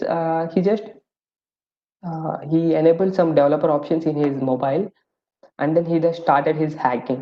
so ఏం చేశారంటే తన మొబైల్లోన డెవలపర్ ఆప్షన్స్ ఆన్ చేసుకుని ఒక ఫ్రీ వైఫైకి కనెక్ట్ అయ్యారు. ఫ్రీ వైఫై తనే ఓపెన్ చేసుకొని ఫ్రీ వైఫై కనెక్ట్ అయ్యారు. హ్యాకర్ ఏం చేశారంటే without touching this victims mobile, the hacker get his access and he can able to access the camera, phones, files and all. So that type of a dangerous activity you can face while you enable the developer options. And next, use an application a service to provide remote wipe functionality. So remote data wiping functionality చేసుకోవాలి. Enable Android device manager. Same device manager ఎప్పుడు enable లో ఉండాలి. Erase all the data before or recycle. చెప్పాను కదా, ఓఎల్ఎక్స్లో కానీ ఎక్కడైనా మీరు cell చేయడానికి వెళ్ళినప్పుడు కంప్లీట్గా డేటా అనేది ఎరేజ్ చేయాలి. లైక్ జస్ట్ నార్మల్ డిలీట్ అయితే పనికిరాదు. Set and alpha numeric password. ఇదే ఎందుకు రికమెండ్ చేస్తున్నాం అని అంటే ప్యాటర్న్ ఉన్నాయి, జస్ట్ ప్యాటర్న్స్, పిన్స్ ఉన్నాయి. Those too can easily bypassed. Okay. అందుకే కొత్త సాఫ్ట్వేర్స్, కొత్త అప్లికేషన్స్ వస్తున్నాయి. So if you have an alpha numeric passwords with capital letters and all, so it will takes time to capture, it will take time to unlock. Okay. So అందుకు మేము ఈ alpha numeric password set చేస్తున్నాం. మొబైల్స్కి చెప్తున్నాం, మొబైల్కి turn off Bluetooth when not in use. So Bluetooth ఎప్పుడు కావాలంటే మనం అప్పుడే ఎనేబుల్ చేసుకోవాలి. ఓకే. లైక్ ఇది ఎందుకంటే బ్లూటూత్ మీద కూడా చాలా వల్నరబిలిటీస్ ఉన్నాయి. జస్ట్ బ్లూటూత్ ఆన్ అయితే చాలు మీ మొబైల్ అనేది హ్యాక్ అయిపోతుంది. ఓకే. లైక్ కనెక్ట్ అయి ఉండాలి. ఫ్రీ ఓపెన్ లో ఉంటే మాత్రం హ్యాక్ అవుతుంది. ఆ బ్లూటూత్ వేరే వాళ్ళతో పేర్ అయింది అంటే మాత్రం no issues. Okay. Forget wifi networks to prevent automatic rejoins కూడా ఉండాలి. ఇప్పుడు మీ హోమ్ ఆర్ మీ వైఫై, మీ ఆఫీస్ వైఫై లైక్ ఏముంటుంది, వైఫై ఆన్ చేసిన వెంటనే యూజర్ ఐడి వచ్చేసి డీ లింక్ ఏదో ఒకటి ఉంటుంది, పాస్వర్డ్ వచ్చేసి ఏదో మీ పాస్వర్డ్ పెట్టుకుంటారు కదా. యూజర్ ఐడి మాత్రం సేమ్ గా ఉంటుంది, లేకపోతే అడ్మిన్ అని లేకపోతే ఏదో ఒకటి వైఫై నేమ్ సేమ్ గా ఉంటుంది, డీ లింక్ అని. ఓకే. మీ వైఫై ఆన్‌లోనే వెళ్ళి మీరు వేరే హౌస్‌కి వెళ్లారు. వేరే ఆఫీస్‌కి వెళ్లి అక్కడ కనెక్ట్ చేయడానికి వెళ్లారు. అక్కడ యూజర్ ఐడీ డీలింక్ అని ఉంది. సో, మీ మొబైల్ ఏం చేస్తుంది? ఆటోమేటిక్ సేవ్ పాస్వర్డ్‌లోన మీ పాస్వర్డ్ పాత పాస్వర్డ్‌ని అక్కడ అప్లై చేస్తుంది. అక్కడ మీకు పాస్వర్డ్ రాంగ్ అని వస్తుంది. There what you have loosed your own Wi-Fi password over there. If hacker will sniff the Wi-Fi routers, he can gains that Wi-Fi passwords of your homes or office one. So that we have to forget our automatic rejoins and Wi-Fi, and do not automatically remember passwords. So password remembering ఆఫ్లో ఉండాలి ఎప్పుడైనా కానీ. Just save passwords అని చెప్తుంటాం కదా, ఎప్పుడు save పాస్వర్డ్స్ని of చేయాలి. Okay. So these are all the things for the mobile hardening techniques and all. So this is a small glance about the security incidents report in 2019. This report I have taken from the ICET. So here ఇక్కడ ఏమైందంటే చాలా attacks ఉన్నాయి. So fishing attacks చెప్పాను కదా, 472 has been total గా చాలా వరకు almost 3 lakhs దాకా మనకు 3 lakhs దాకా మనకు అటాక్స్ అనేది జరిగినాయి. సో అలా డిఫరెంట్ అటాక్స్ లో ఉన్నప్పుడు మనకు phishing attack, authorization network scanning and website virus అలా డిఫరెంట్ కేటగిరీస్ ఉన్నాయి. ఐసెట్ గురించి సార్ చాలా బాగా చెప్పారు, ఒకసారి మీరు అది చూస్తే రెఫర్ చేస్తే బాగుంటుంది. Okay. So this is all about the our slides, and before that conclude, I want to say some interesting topics here. So this is a cyber crime. This is a cybercrime.gov.in. okay. So ఇది central level website. So ఇక్కడ ఇది ఏం చేస్తుందంటే, ఈ website ఏం చేస్తుందంటే, మీ cyber ఏదైనా వచ్చింది అని అంటే, రిపోర్ట్ అయ్యింది అని అంటే, ఇక్కడ మీరు కంప్లైంట్ అనేది లాక్ చేసుకోవచ్చు. సో ఇక్కడ కంప్లైంట్, సో ఈ వెబ్సైట్కి వెళ్ళారంటే, ఈ వెబ్సైట్కి వెళ్ళి ఇక్కడ ఫైల్ ఏ కంప్లైంట్ అని ఉంది కదా, ఫైల్ ఏ కంప్లైంట్ దగ్గర క్లిక్ చేసి ఇక్కడ యాక్సెప్ట్. సో యాక్సెప్ట్ చేసిన తర్వాత మీకు ఇలా వస్తుంది 2 screens. ఒకటి, report cyber crime related to women or a child special category, and then this is an report other cyber crime.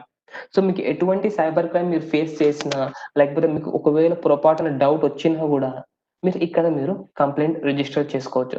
Complaint register చేసుకొని ఇక్కడ రిపోర్ట్ అనదర్ అలాగా మీరు రిపోర్ట్ చేసుకోవచ్చు. Report and track. సో ఇక్కడ మీరు అన్ని డీటెయిల్స్ మీరు సబ్మిట్ చేయాలి.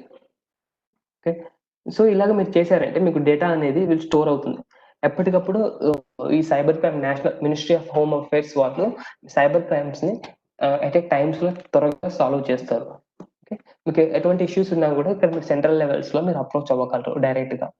సో ఈ రిపోర్ట్ ని ఐసెట్ వాళ్ళు కూడా తీసుకొని వాళ్ళ డేటాబేస్ మెయింటైన్ కూడా వాళ్ళు చేసుకుంటారు. Okay. So these are all about the how to log a complaint, cyber complaint in national level portal. Okay. మీకు మీ పేరు ఈ దీంట్లో ఒక అడ్వాంటేజ్ ఉంది. లైక్ ఇప్పుడు మీరు ఐడెంటిఫై చేయకూడదు, లైక్ మీ పేరు బయట రాకూడదు, కానీ కంప్లైంట్ అయితే రిజిస్టర్ అవ్వాలి అనుకున్నప్పుడు కూడా మీరు దీంట్లో చేయొచ్చు. బట్ ఏమేనంటే అక్కడ మీ నేమ్ అండ్ దెన్ మీ మొబైల్ నెంబర్ ఓటీపీస్ ఇవ్వాలి. బట్ వాళ్ళు కంప్లైంట్ చేసే పద్ధతిలోన మీ నేమ్స్ ఐడెంటిటీ అనేది రిలీవ్ చేయరు. ఓకే. సో ఇప్పుడు ఒకవేళ మెయిల్స్ కానీ మీకు ఎవరైనా కాల్ చేసి బెదిరిస్తున్నారు కానీ, లైక్ బ్లాక్ మెయిల్ చేస్తున్నా కానీ, మీరు అందరు ఇక్కడ రిపోర్ట్ చేసుకోవచ్చు. No issues. మీకు డౌట్ ఉన్నా కూడా మీకు రిపోర్ట్ చేసుకోవచ్చు. వాళ్ళు ఎటువంటి యాక్షన్స్ తీసుకోకుండా డైరెక్ట్ ఫైనల్ విక్టిమ్ ని తీసుకొని కేసులో వేసిస్తారు. సో అలాగా నో మోర్ అదర్. ఇప్పుడు మా నార్మల్ కంప్లైంట్స్ అయితే ఒకసారి 2 సారి ఇంటరాగేషన్స్ అలా ఉంటాయి కదా. సో ఇక్కడ డైరెక్ట్ ప్రూవ్ అయిందంటే మాత్రం డైరెక్ట్ గా వేసిస్తారు. So this is most powerful laws, cyber laws. We have to know about the cyber laws and all. So I think this is helpful for all the peoples who can able to log the complaint at a cyber national level for cyber related things. Okay. So this is one of the helpful website. So ilaga manaku kuda oka CSC labs. So what we are contributing to educate our so we also as a part of a training department, we are educating like this training programs and all. We are educating, we are giving the awareness of cyber crimes and related. Okay. So for the short term of period, we have opened one YouTube, and the YouTube we have just go for a CSCC labs here. In CSCC labs here some of the playlist is there. and Windows exploitation tools 4 and 6 Windows. What I'm going to explain means మీకు చెప్తా ఉన్నా మధ్యలో like Windows just mobile ఇట్లా open చేసి hack అయిపోద్ది, wifi connect చేసి hack అయిపోద్ది అని నేను చాలా చెప్పాను కదా. అవన్నీ ప్రాక్టికల్ గా ఈ వీడియోస్ లో ఉన్నాయి. ఒక హ్యాకర్ అనేది ఎలా హ్యాక్ చేశాడు మీ మొబైల్ ని, ఒక విండోస్ ని ఎలా హ్యాక్ చేశాడు, అలాగా దాని రెమెడీస్ ఏమిటి అని ప్రతి ఒక్కటి ఈ వీడియోస్ లో ఉన్నాయి మీకు. సో ఇక్కడ చూసుకున్నట్లయితే విండోస్ ఎక్స్ప్లాయిటేషన్స్ 14 టెక్నిక్స్ ఉన్నాయి. డిఫరెంట్ మోస్ట్ అప్కమింగ్ టెక్నిక్స్ ఇక్కడ ఉంటాయి. ఆండ్రాయిడ్ లో మీకు జస్ట్ క్యూఆర్ కోడ్ ని స్కాన్ చేసినా కూడా మీకు మొబైల్ అనేది హ్యాక్ అయిపోతుంది. అలాంటి టెక్నిక్స్ కూడా మేము ఇక్కడ ఈ వీడియోస్ లో ఉన్నాయి, ఆండ్రాయిడ్ వీడియోస్ లో ఉన్నాయి. So every week we will upload some educated videos how the hackers is going to hack your devices and all. So these are all the purely for an education purpose to learn how we have to be in our cyber world. So మనం ఎంత జాగ్రత్తగా ఉండాలి అని ఈ చిన్న examples ద్వారా తీసుకోవచ్చు. ఇక్కడ మీకు చిన్న ఎగ్జాంపుల్స్ చెప్పాను, లైక్ ఒక ఫ్రీ వైఫై తీసుకొని ఒక మ్యామ్ పోలీస్ కంప్లైంట్ అలాగ అయిపోయింది కదా. సో అలాగే ఇంకొకటి ఫ్రీ మెయిల్ ఓపెన్ ఇంకోటి అలా చెప్పాను కదా, విఎల్సి ప్లేయర్ డౌన్లోడ్ చేసి అలా సింపుల్ కేసెస్ అవి. సో అలాంటి సింపుల్ కేసెస్ ని తీసుకొని వాళ్ళు ఎలా హ్యాక్ చేశారన్న పద్ధతిని ఇక్కడ చూపించాను మేము. It's all for the practical purpose, knowledge purpose. So this is video support this one. And ఇంకొకటి ఉంది, so this is LinkedIn. So ఇది ఎందుకు అని అంటే, మేము ఎందుకు చెప్తున్నానంటే ఇందులోన cyber security related most upcoming topics మొత్తం మేము ఇందులో పెడుతున్నాం. So we're going to upload we will upload all the continuously daily 1 or 2 upcoming techniques and upcoming progresses reports, all we are going to uploaded here, like different key steps. So ఒకవేళ ఒక attacker ఎలా hack చేస్తాడు మీ security డేటాని అని అలా ప్రతి ఒక్కటి neat గా చూపిస్తాం మేము ఇక్కడ. ఓకే, సో దట్ మీరు ఇలా చదివారు అనుకోండి, జస్ట్ ఫ్రీ టైమ్స్ లో మీరు జస్ట్ ఫేస్బుక్ అలా స్క్రోల్ చేస్తూ ఉన్నప్పుడు అదొక లైక్ ఇలాగా లింక్డ్ ఇన్ కానీ యూట్యూబ్ కానీ ఫ్రీ టైమ్ లో మీరు స్క్రోల్ చేస్తూ ఉంటారు అనుకో, you will get your knowledge on the cyber security. Okay, it's not all about the like wasting the time, it is gaining the information. చూడండి ఇప్పుడు నుంచి మనకు సైబర్ వార్ అనేది డెవలప్ అవుతా వస్తుంటుంది. సో మనం సైబర్ వార్ లో మనం ఇన్వాల్వ్ కాకూడదు, మనం అలాంటి సెక్యూర్ లో ఉండకూడదు. మనం సేఫ్ గా ఉండాలి అంటే మాత్రం ప్రికాషన్స్ కన్ఫర్మ్ గా తీసుకోవాల్సిందే. సో ఇక్కడ చూడండి బ్లూటూత్ నుంచి, సో జస్ట్ బ్లూటూత్ ఆన్ చేస్తే చాలు మీ మొబైల్ అనేది హ్యాక్ అవుతుంది. 3 days బ్యాక్ మేము దీని మీద ఆర్టికల్ రాసాం. ఓకే, సో అలాగే మీరు డిఫరెంట్ ఆర్టికల్స్ ఉన్నాయి. సో ఐ హోప్ దట్ మీరు ఆర్టికల్స్ అని చూసి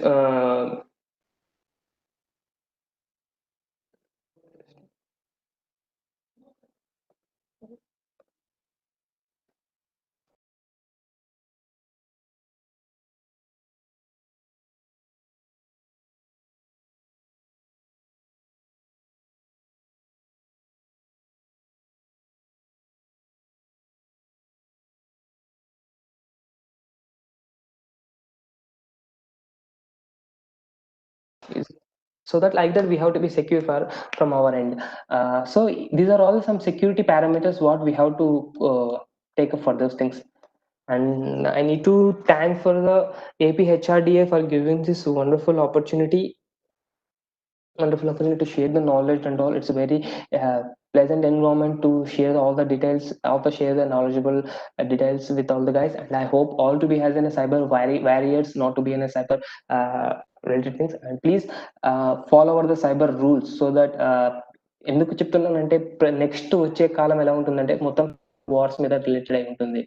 ఓకే, మనం చాలా కాన్ఫిడెంట్ గా మనం ఏదైతే యూజ్ చేస్తున్నామో అది చాలా కాన్ఫిడెంట్ గా మనకు తెలిసింది అయితేనే యూజ్ చేయాలి. అలాంటి కేసెస్ లో మనమే ఉండాలి. Okay, so thank you ma'am, over to you please. Thank you sir, thank you so much. చాలా డీటెయిల్డ్ గా ఎక్స్ప్లెయిన్ చేశారు. Thank you ma'am. మీరు తెలుగు చాలా బాగా మాట్లాడుతున్నారు సార్. అంటే ma'am benefit to our participants sir. చాలా క్వశ్చన్స్ కూడా ఉన్నాయి sir. Yeah ma'am, okay ma'am, sure. Firewalls అంటే ఏంటి, can you please explain how they work అని అడుగుతున్నారు సార్ కొత్తూరు మనోజ్ శివకుమార్ గారు.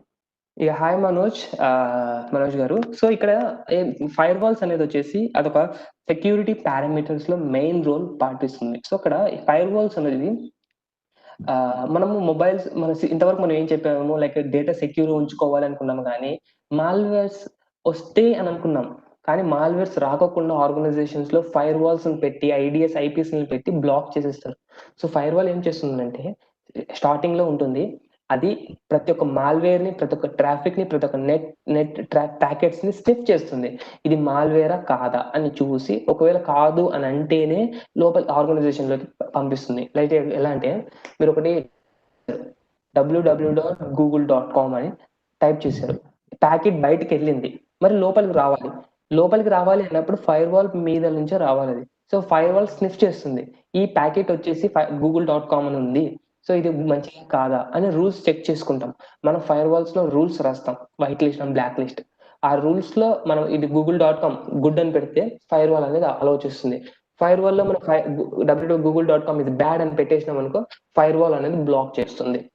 సో అలాగా మన ఫైర్ వాల్స్ అనేది మాల్వేస్ ని కానీ నెట్వర్క్ ట్రాఫిక్ ని కానీ అక్కడికక్కడే బ్లాక్ చేస్తుంది.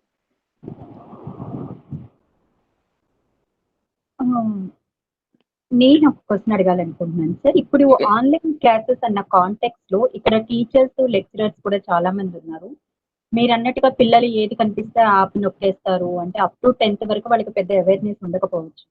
అప్పుడు టీచర్స్ కానీ వీళ్ళు కానీ అంటే 6th నుంచి 10th వరకు ఉన్న పిల్లలకి చెప్పాల్సిన ప్రికాషనరీ మెజర్స్ ఏముంటాయి?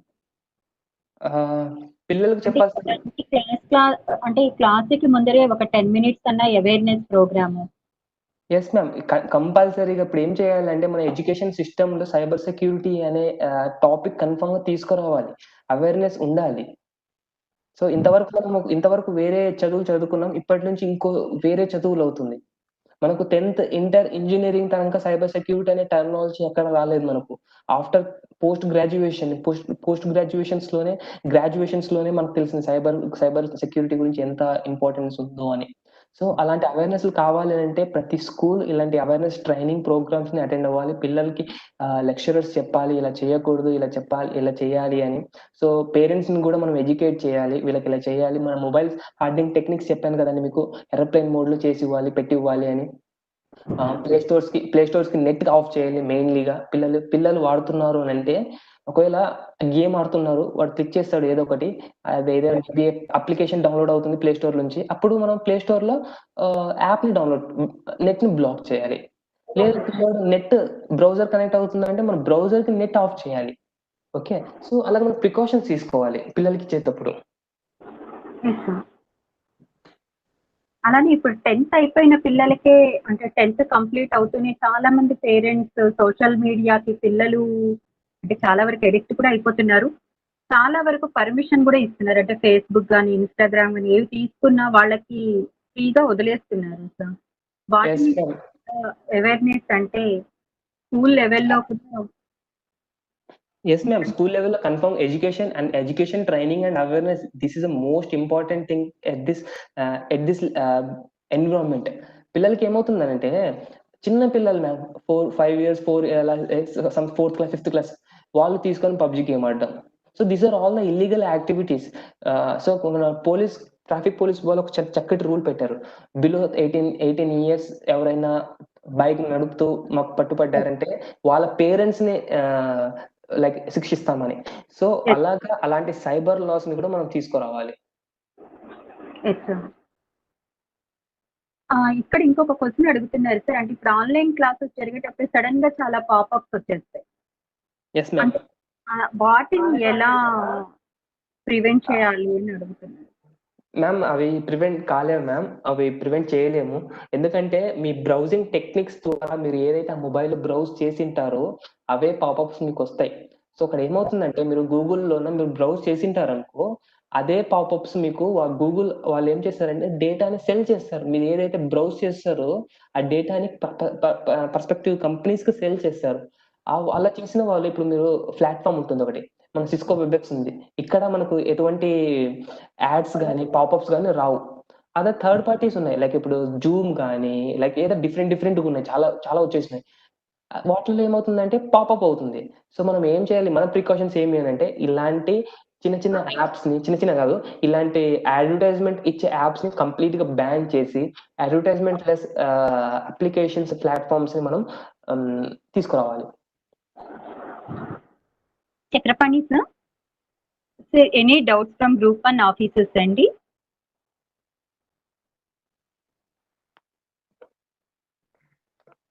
గ్రూప్ 1 ఆఫీసర్స్ ఎవరైనా డౌట్స్ అడగదలుచుకుంటే ప్లీజ్.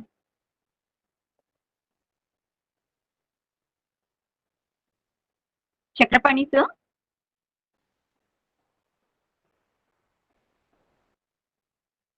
హలో నమస్తే sir, I'm Shaik Abbani Basha, district DCL sir, Krishna district sir. Hi sir, very good morning sir.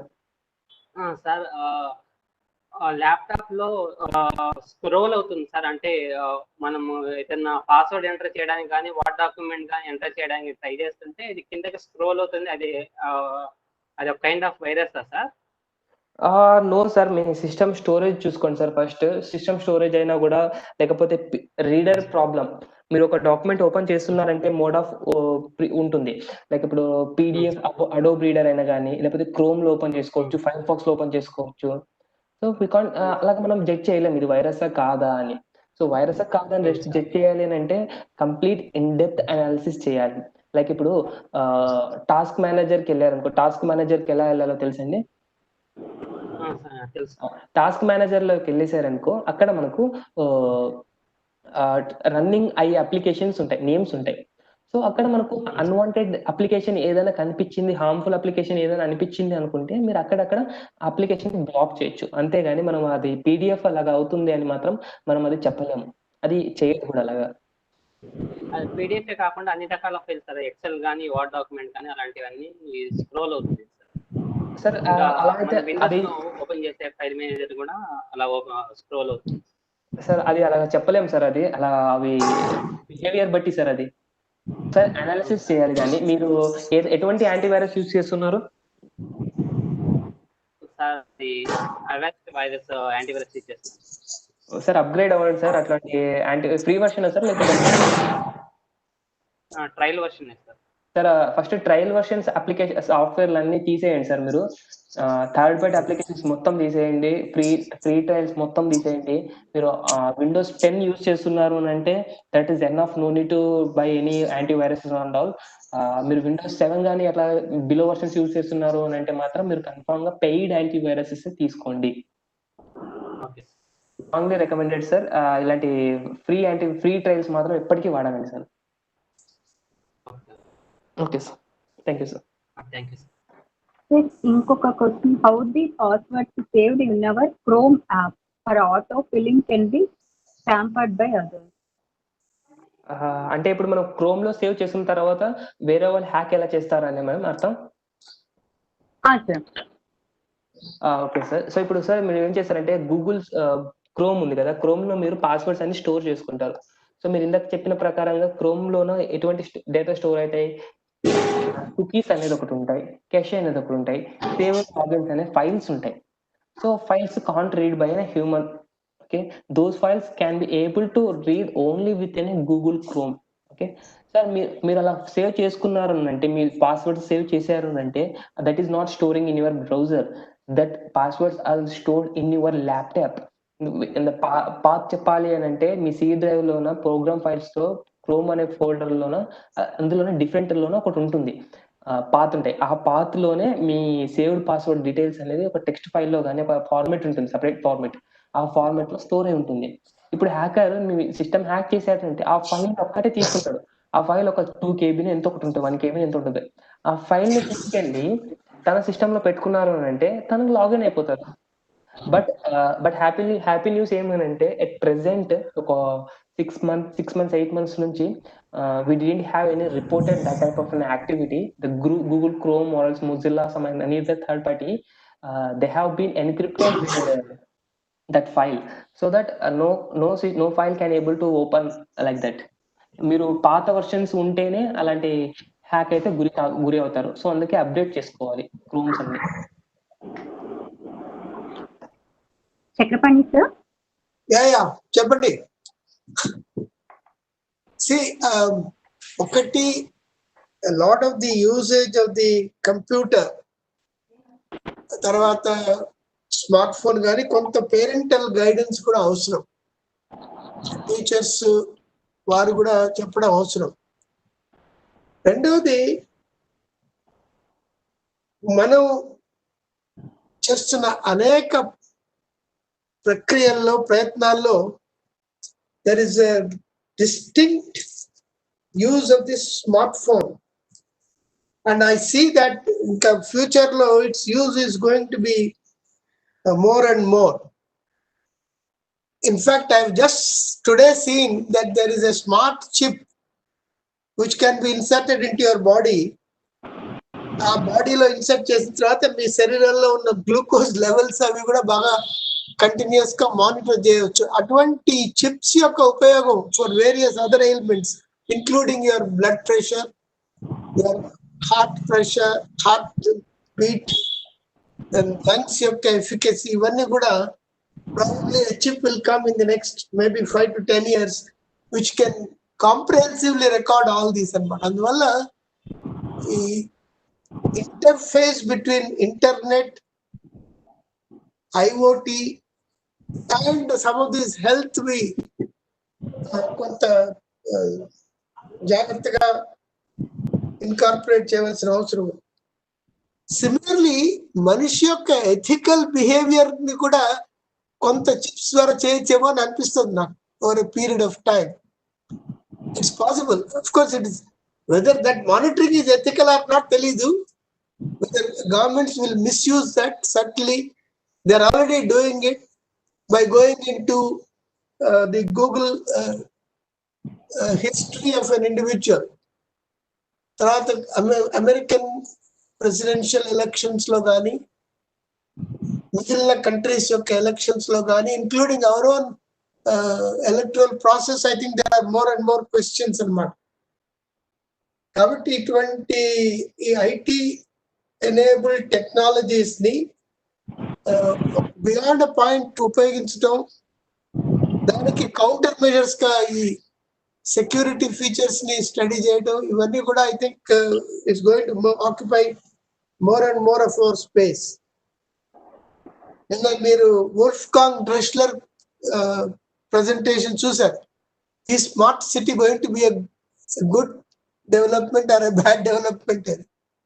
In fact, he was very, very clear that it is not a good development. Smart city is not a good development, and he has found it out. But then the other point of view is it has saved the IT, together with other ruthless measures, has saved thousands of lives and restored the economic equilibrium in a country like China. కాబట్టి ఇవన్నీ these are all very difficult decisions at this point of time. మనం విజ్ఞులుగా ఆ both positive and negative aspects ని కూడా దృష్టిలో ఉంచుకోవాల్సిన అవసరం వస్తుంది. ఐ థింక్ ఆ కాంటెక్స్ట్ లో this security, cyber security is going to be very very important. In fact మీలో కొంతమందికి తెలుసు అనుకుంటాను, cyber security experts are the highest paid professionals in the world today. Best of IT professionals who are going into the cyber security space are being paid huge salaries. I think this is what we need to remember. More and more countries will be fighting on the cyber space. They will be making use of the cyber space for eavesdropping on countries. You will not need any more atomic energy weapons. All that you need is cyber kind of to eavesdrop and spy on other countries and lives of people. Even if I think we need to move forward in that. And I'm happy that Mr. Naveen has made this presentation. I appreciate the intensity with which he made the presentation. మళ్ళీ ఇటువంటి presentations మీరు arrange చేస్తారని అనుకుంటున్నాను. APHRDA may arrange these presentations maybe once in 2-3 months from different professionals, including those who are from certain Certain is the organization at the national level which has the responsibility of cyber security and cyber security measures, and I think we should make use of professionals from Certain. Thank you again. It's a wonderful presentation. తెలుగులో చెప్పారు sir మీరే. Thank you sir. Thank you, చాలా బాగా చెప్పారండి. Very good. Thank you so much sir. Sir ఇంకొక question ఉంది sir, ఎంత frequent గా మొబైల్ డేటా అప్డేట్ చేసుకోవాలి అని అడుగుతున్నారు. క్వశ్చన్ నాకు అర్థం కాలేదు ma'am. How frequently we should update mobile operating system? అది ఎప్పుడు అప్డేట్ అయితే అప్పుడు అప్డేట్ చేయాల్సిందే మ్యామ్. మీరు నెగ్లెక్ట్ అయితే చేయకూడదు. ఒకవేళ మీకు అప్డేట్ వచ్చింది అనుకో మీరు త్వరగా అప్డేట్ చేసేయాల్సిందే. ఏం కాదు. అంటే కొంత వాళ్ళు సిస్టమ్ అప్డేట్ ఆటోమేటిక్ గా జరుగుతుంది కదండి సార్. అలా కాదు సార్, కొన్ని సిస్టమ్స్ ఎలా ఉన్నాయంటే ఆటో అప్డేట్స్ ఆప్షన్ ఎనేబుల్ లో ఉంటే ఆటో అప్డేట్ అయిపోతుంది సార్. లేదు అంటే మాన్యువల్ అప్డేట్స్ ఉన్నాయి. సో మీరు చూసుకోవాల్సింది అయితే ప్లే స్టోర్ ఒకటి ఉంది. ప్లే స్టోర్ లో అప్లికేషన్స్ అప్డేట్ అవుతాయి. సో అక్కడ మనం కొంతమంది ఆప్షన్స్ ఏం పెట్టుకుంటారు అంటే ఆటో అప్డేట్స్ డిజేబుల్ అని పెట్టుకుంటారు, లేకపోతే auto updates when wifi is connected అనే ఆప్షన్స్ లో డిఫాల్ట్ గా ఉంటుంది. సో అవి మనం చేంజ్ అవ్వాలి. Auto updates when connected to mobile internet అని పెట్టినామంటే మొబైల్ ఇంటర్నెట్ ఎప్పుడైతే కనెక్ట్ అయి ఉంటుందో అప్పుడు ఆటోమేటిక్ గా అప్డేట్స్ అయి ఉంటుంది sir. Okay. Small announcement sir, this is a 3-day program. ఇది 3 రోజుల ప్రోగ్రామ్. రేపు లాస్ట్ డే. మీరు కొత్త డీజీ గారు చార్జ్ తీసుకున్నట్టు అనౌన్స్ చేశారా? లేదు సార్. చేయండి ఫస్ట్. శ్రీ JSV ప్రసాద్ గారు has taken charge as new Director General of APHRD. ఇవాళ మధ్యాహ్నం నుంచి సార్ డైరెక్టర్ జనరల్ APHRDI గా ఉన్నారు. శశిభూషణ్ గారు నిన్నటి వరకు, ఇవాళ మార్నింగ్ వరకు ఫుల్ అడిషనల్ ఛార్జ్ లో ఉన్నారు. ఇప్పుడు సార్ ప్రిన్సిపల్ సెక్రటరీ GAD. ఇప్పుడు కొత్త డీజీగా శ్రీ JSV ప్రసాద్ గారు వచ్చారండి. JSV ప్రసాద్ గారు, he is a 1987 batch IAS officer. A very conscientious, scrupulously dedicated official. ఆయన ట్రైనింగ్ డేస్ నుంచి కూడా నాకు తెలుసు. నేను చీఫ్ మినిస్టర్ గారి ఆఫీస్ లో ఎన్టీ రామారావు గారి దగ్గర ఉన్నప్పుడు I saw him as a trainee in Guntur district. highly qualified individual with the background from the IIT, etc. He has worked in different departments. He also worked for a long time in the Department of Revenue, Endowments. He was also Commissioner, Intermediate Education, a little while after I left.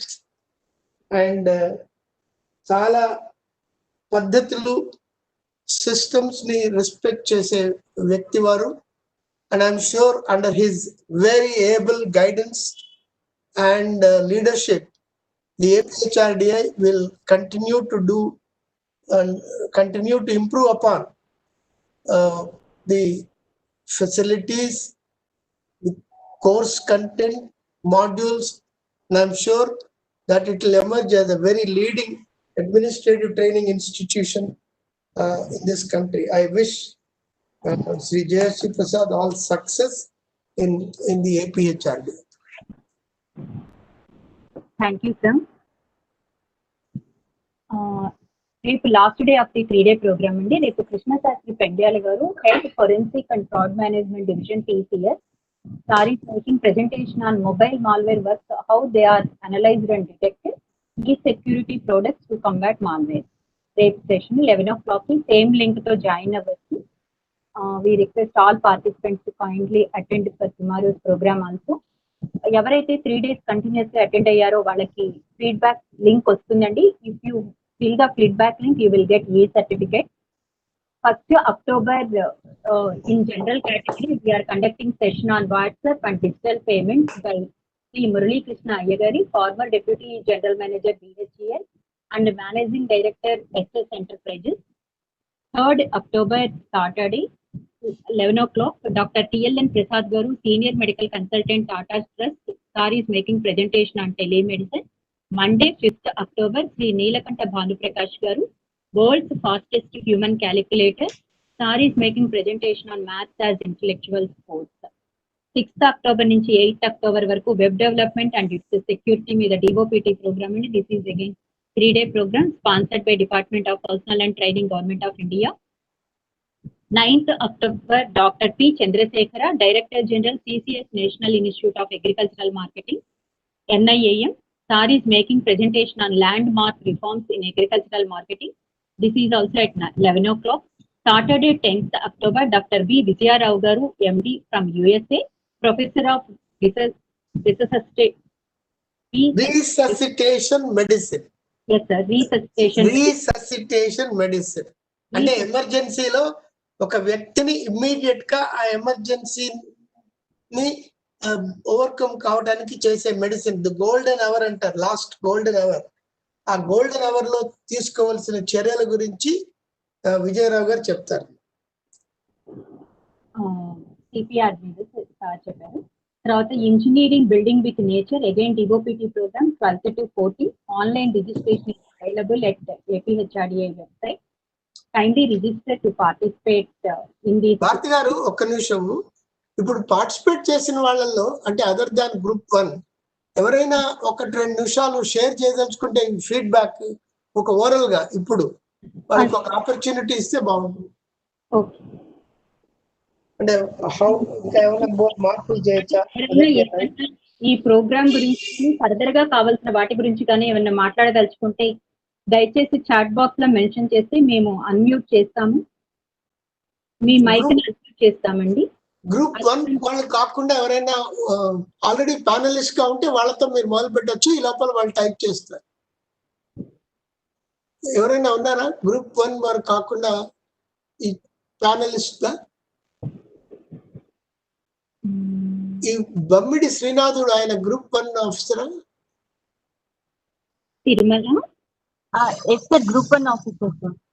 వారిలో అంటే group 1 వారు కాకుండా ఎవరైనా ఉన్నారు ఇప్పుడు దీంట్లో? ఇందాక నాగేశ్వరరావు గారని వాళ్ళు ఉన్నారు సార్. మణికంఠ కొట్టి గారు కూడా ఆయన కూడా he is a group 1 officer. Group 1 officer. ఎవరు లేరు సార్.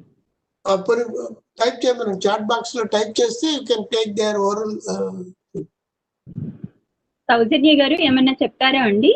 ఇందాక మాట్లాడారు కదా.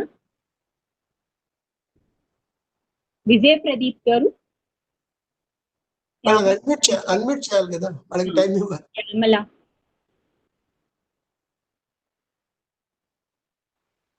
సౌజన్య గారిని అన్మ్యూట్ చేశాను మేడం.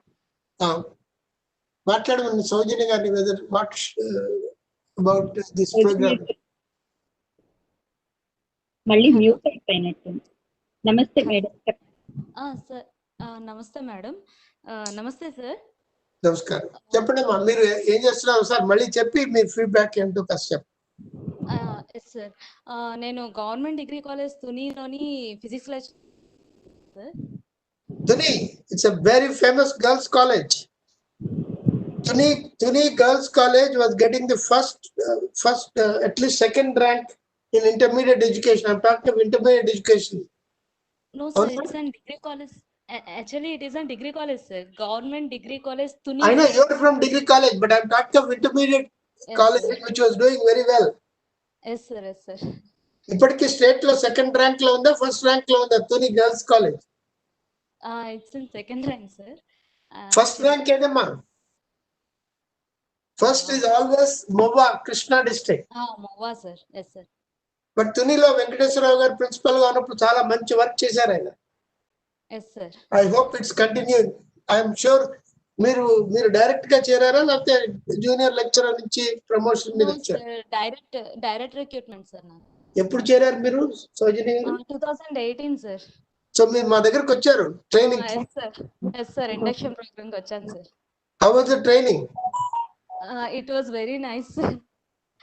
చాలా బాగా అయింది సార్ అప్పుడు ప్రోగ్రామ్ మాత్రం. Very nice and we have learned so many things in that sir.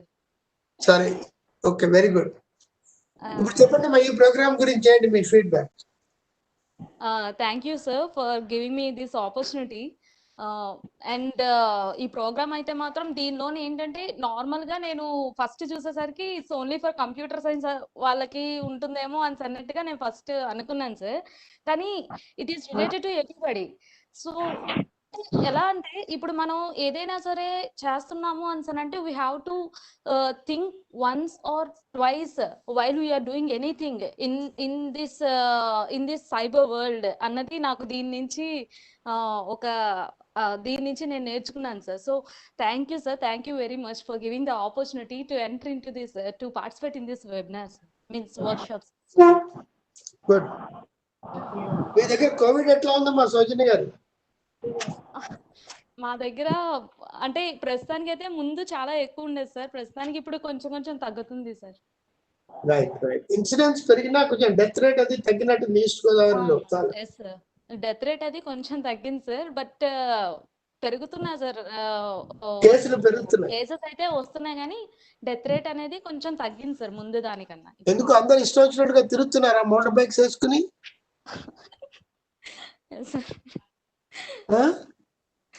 చెప్పండి వాళ్ళకి, మోటార్ బైక్స్ ఆపేసేయండి, మీ పిల్లల్ని పెట్టేసి ఆడపిల్లల్ని అక్కడ పెట్టేసి రోడ్ల మీద వాళ్ళని ఆపేసేయండి. ఎందుకు తిరుగుతున్నారు? ఉద్యోగపరంగా పని ఉంటే తిరగటంలో అర్థం ఉంది. సినిమాలకి హోటళ్ళకి అని తిరగడం మానేమనండి. You know there is a lot of resurgence of COVID in European countries, including South Korea. South Korea లో తర్వాత హాంకాంగ్ లో కోవిడ్ పెరుగుతోందమ్మా. మనం we don't have that kind of health infrastructure.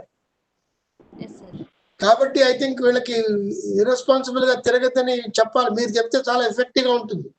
Teachers, degree college lecturers, kindly spread this message. అవసరమైతే ఒకళ్ళు రెండు రూళ్ళ కర్రలతో ఒకళ్ళు తగిలిచ్చినా పర్వాలేదు.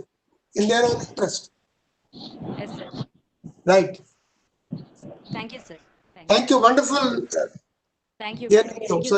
Next, any other participant? One more participant.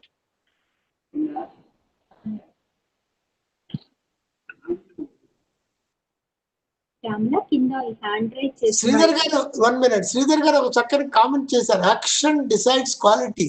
వారిని చెప్పమని చెప్దామా? Action decides quality. Can you explain? It's a very interesting comment. Sridhar K unmute చేస్తారా? చేశారా? చేశాను సార్, చేశాను. శ్రీధర్ గారు, కే శ్రీధర్ గారు,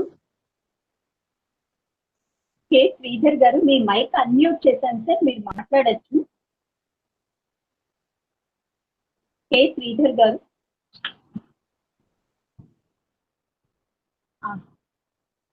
Only I think I was hoping for a lot of action from Mr. Sridhar. Can you pour in text, sir? Only comments and better. Sorry, sir. Technical problem and better. Okay. Right. Okay. Then. Sir, edo better. Geeta Madhuri garu, aame unmute chestaru. Vardi unmute cheyandi. Geeta Madhuri garu. ఇప్పుడు future programmes లో భారతి గారు, Shyamala and others, మీరు కొంతమందిని ముందర కొంచెం active గా ఉండేవారిని తీసుకుని వాళ్ళని ప్యానలిస్ట్ గా మార్చేసేయండి. సో దట్ ఫీడ్బ్యాక్ కావాలనుకుంటే మనం క్విక్లీ వాళ్ళని look at them. Okay sir. Right. Geetha Madhuri గారు వారిని చేశారా?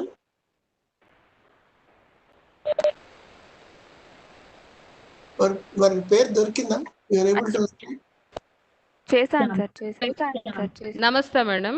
నమస్తే సార్. నమస్కారం. చెప్పండమ్మా. Sir Geetha Madhuri, Kovur ZP girls school నుంచి మాట్లాడుతున్నాను సార్. ఇంగ్లీష్ నేను కాదు sir, Soujanya పేరుసెట్ల.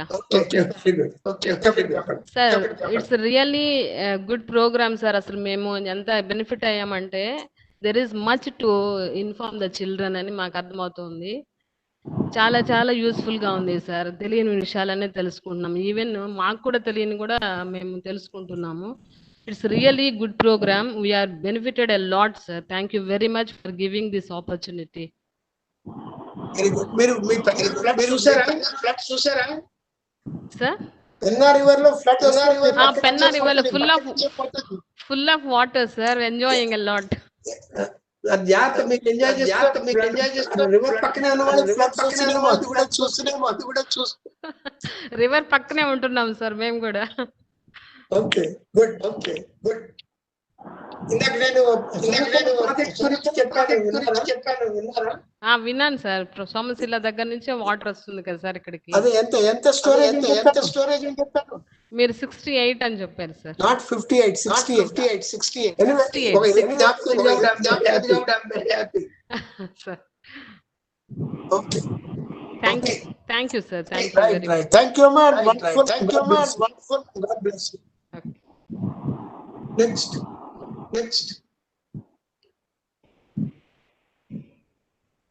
Okay, I think now you can close it. ఇంకొక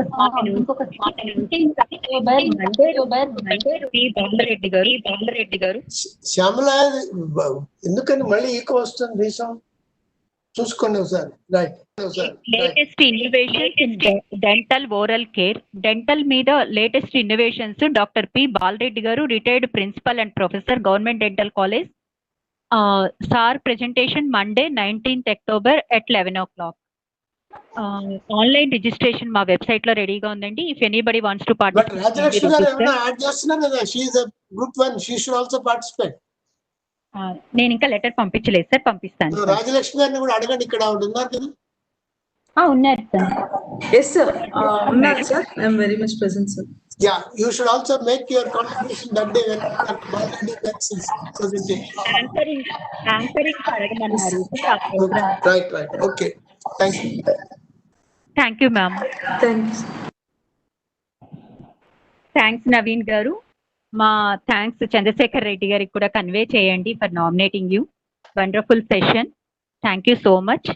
thanks to our new DG Sri JSV Prasad garu and Founder Director General Chakrapani garu. Now you should also thank Mr. Seshbhushan Kumar, who has been very supportive of a number of these programs. చాలా support చేశారు sir. మా approvals కానీ ఏవైనా కూడా శశిభూషణ్ కుమార్ గారు.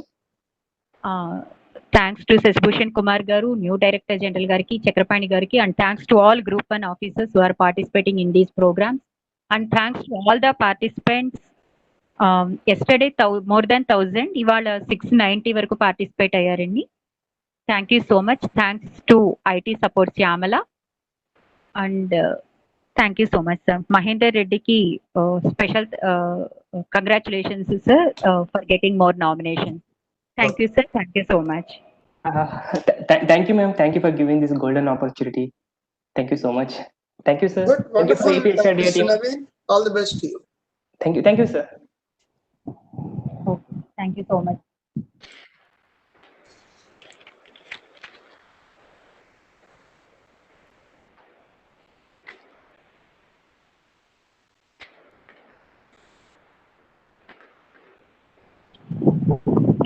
Syamala? Hello Syamala? ఏం లేదు, first programme ఒకటి రాలేదు, ఒకసారి వెబ్సైట్ లో చూసి అప్లోడ్ చేయరా? సరే మేడం. తర్వాత ఇవాళ ఒక 2 ప్రోగ్రామ్స్ పంపించాను, అవి కూడా పెట్టేసాను. సరే madam. Thank you. Ma'am, can I leave please? Yes sir, yes. Thank you. Thank you.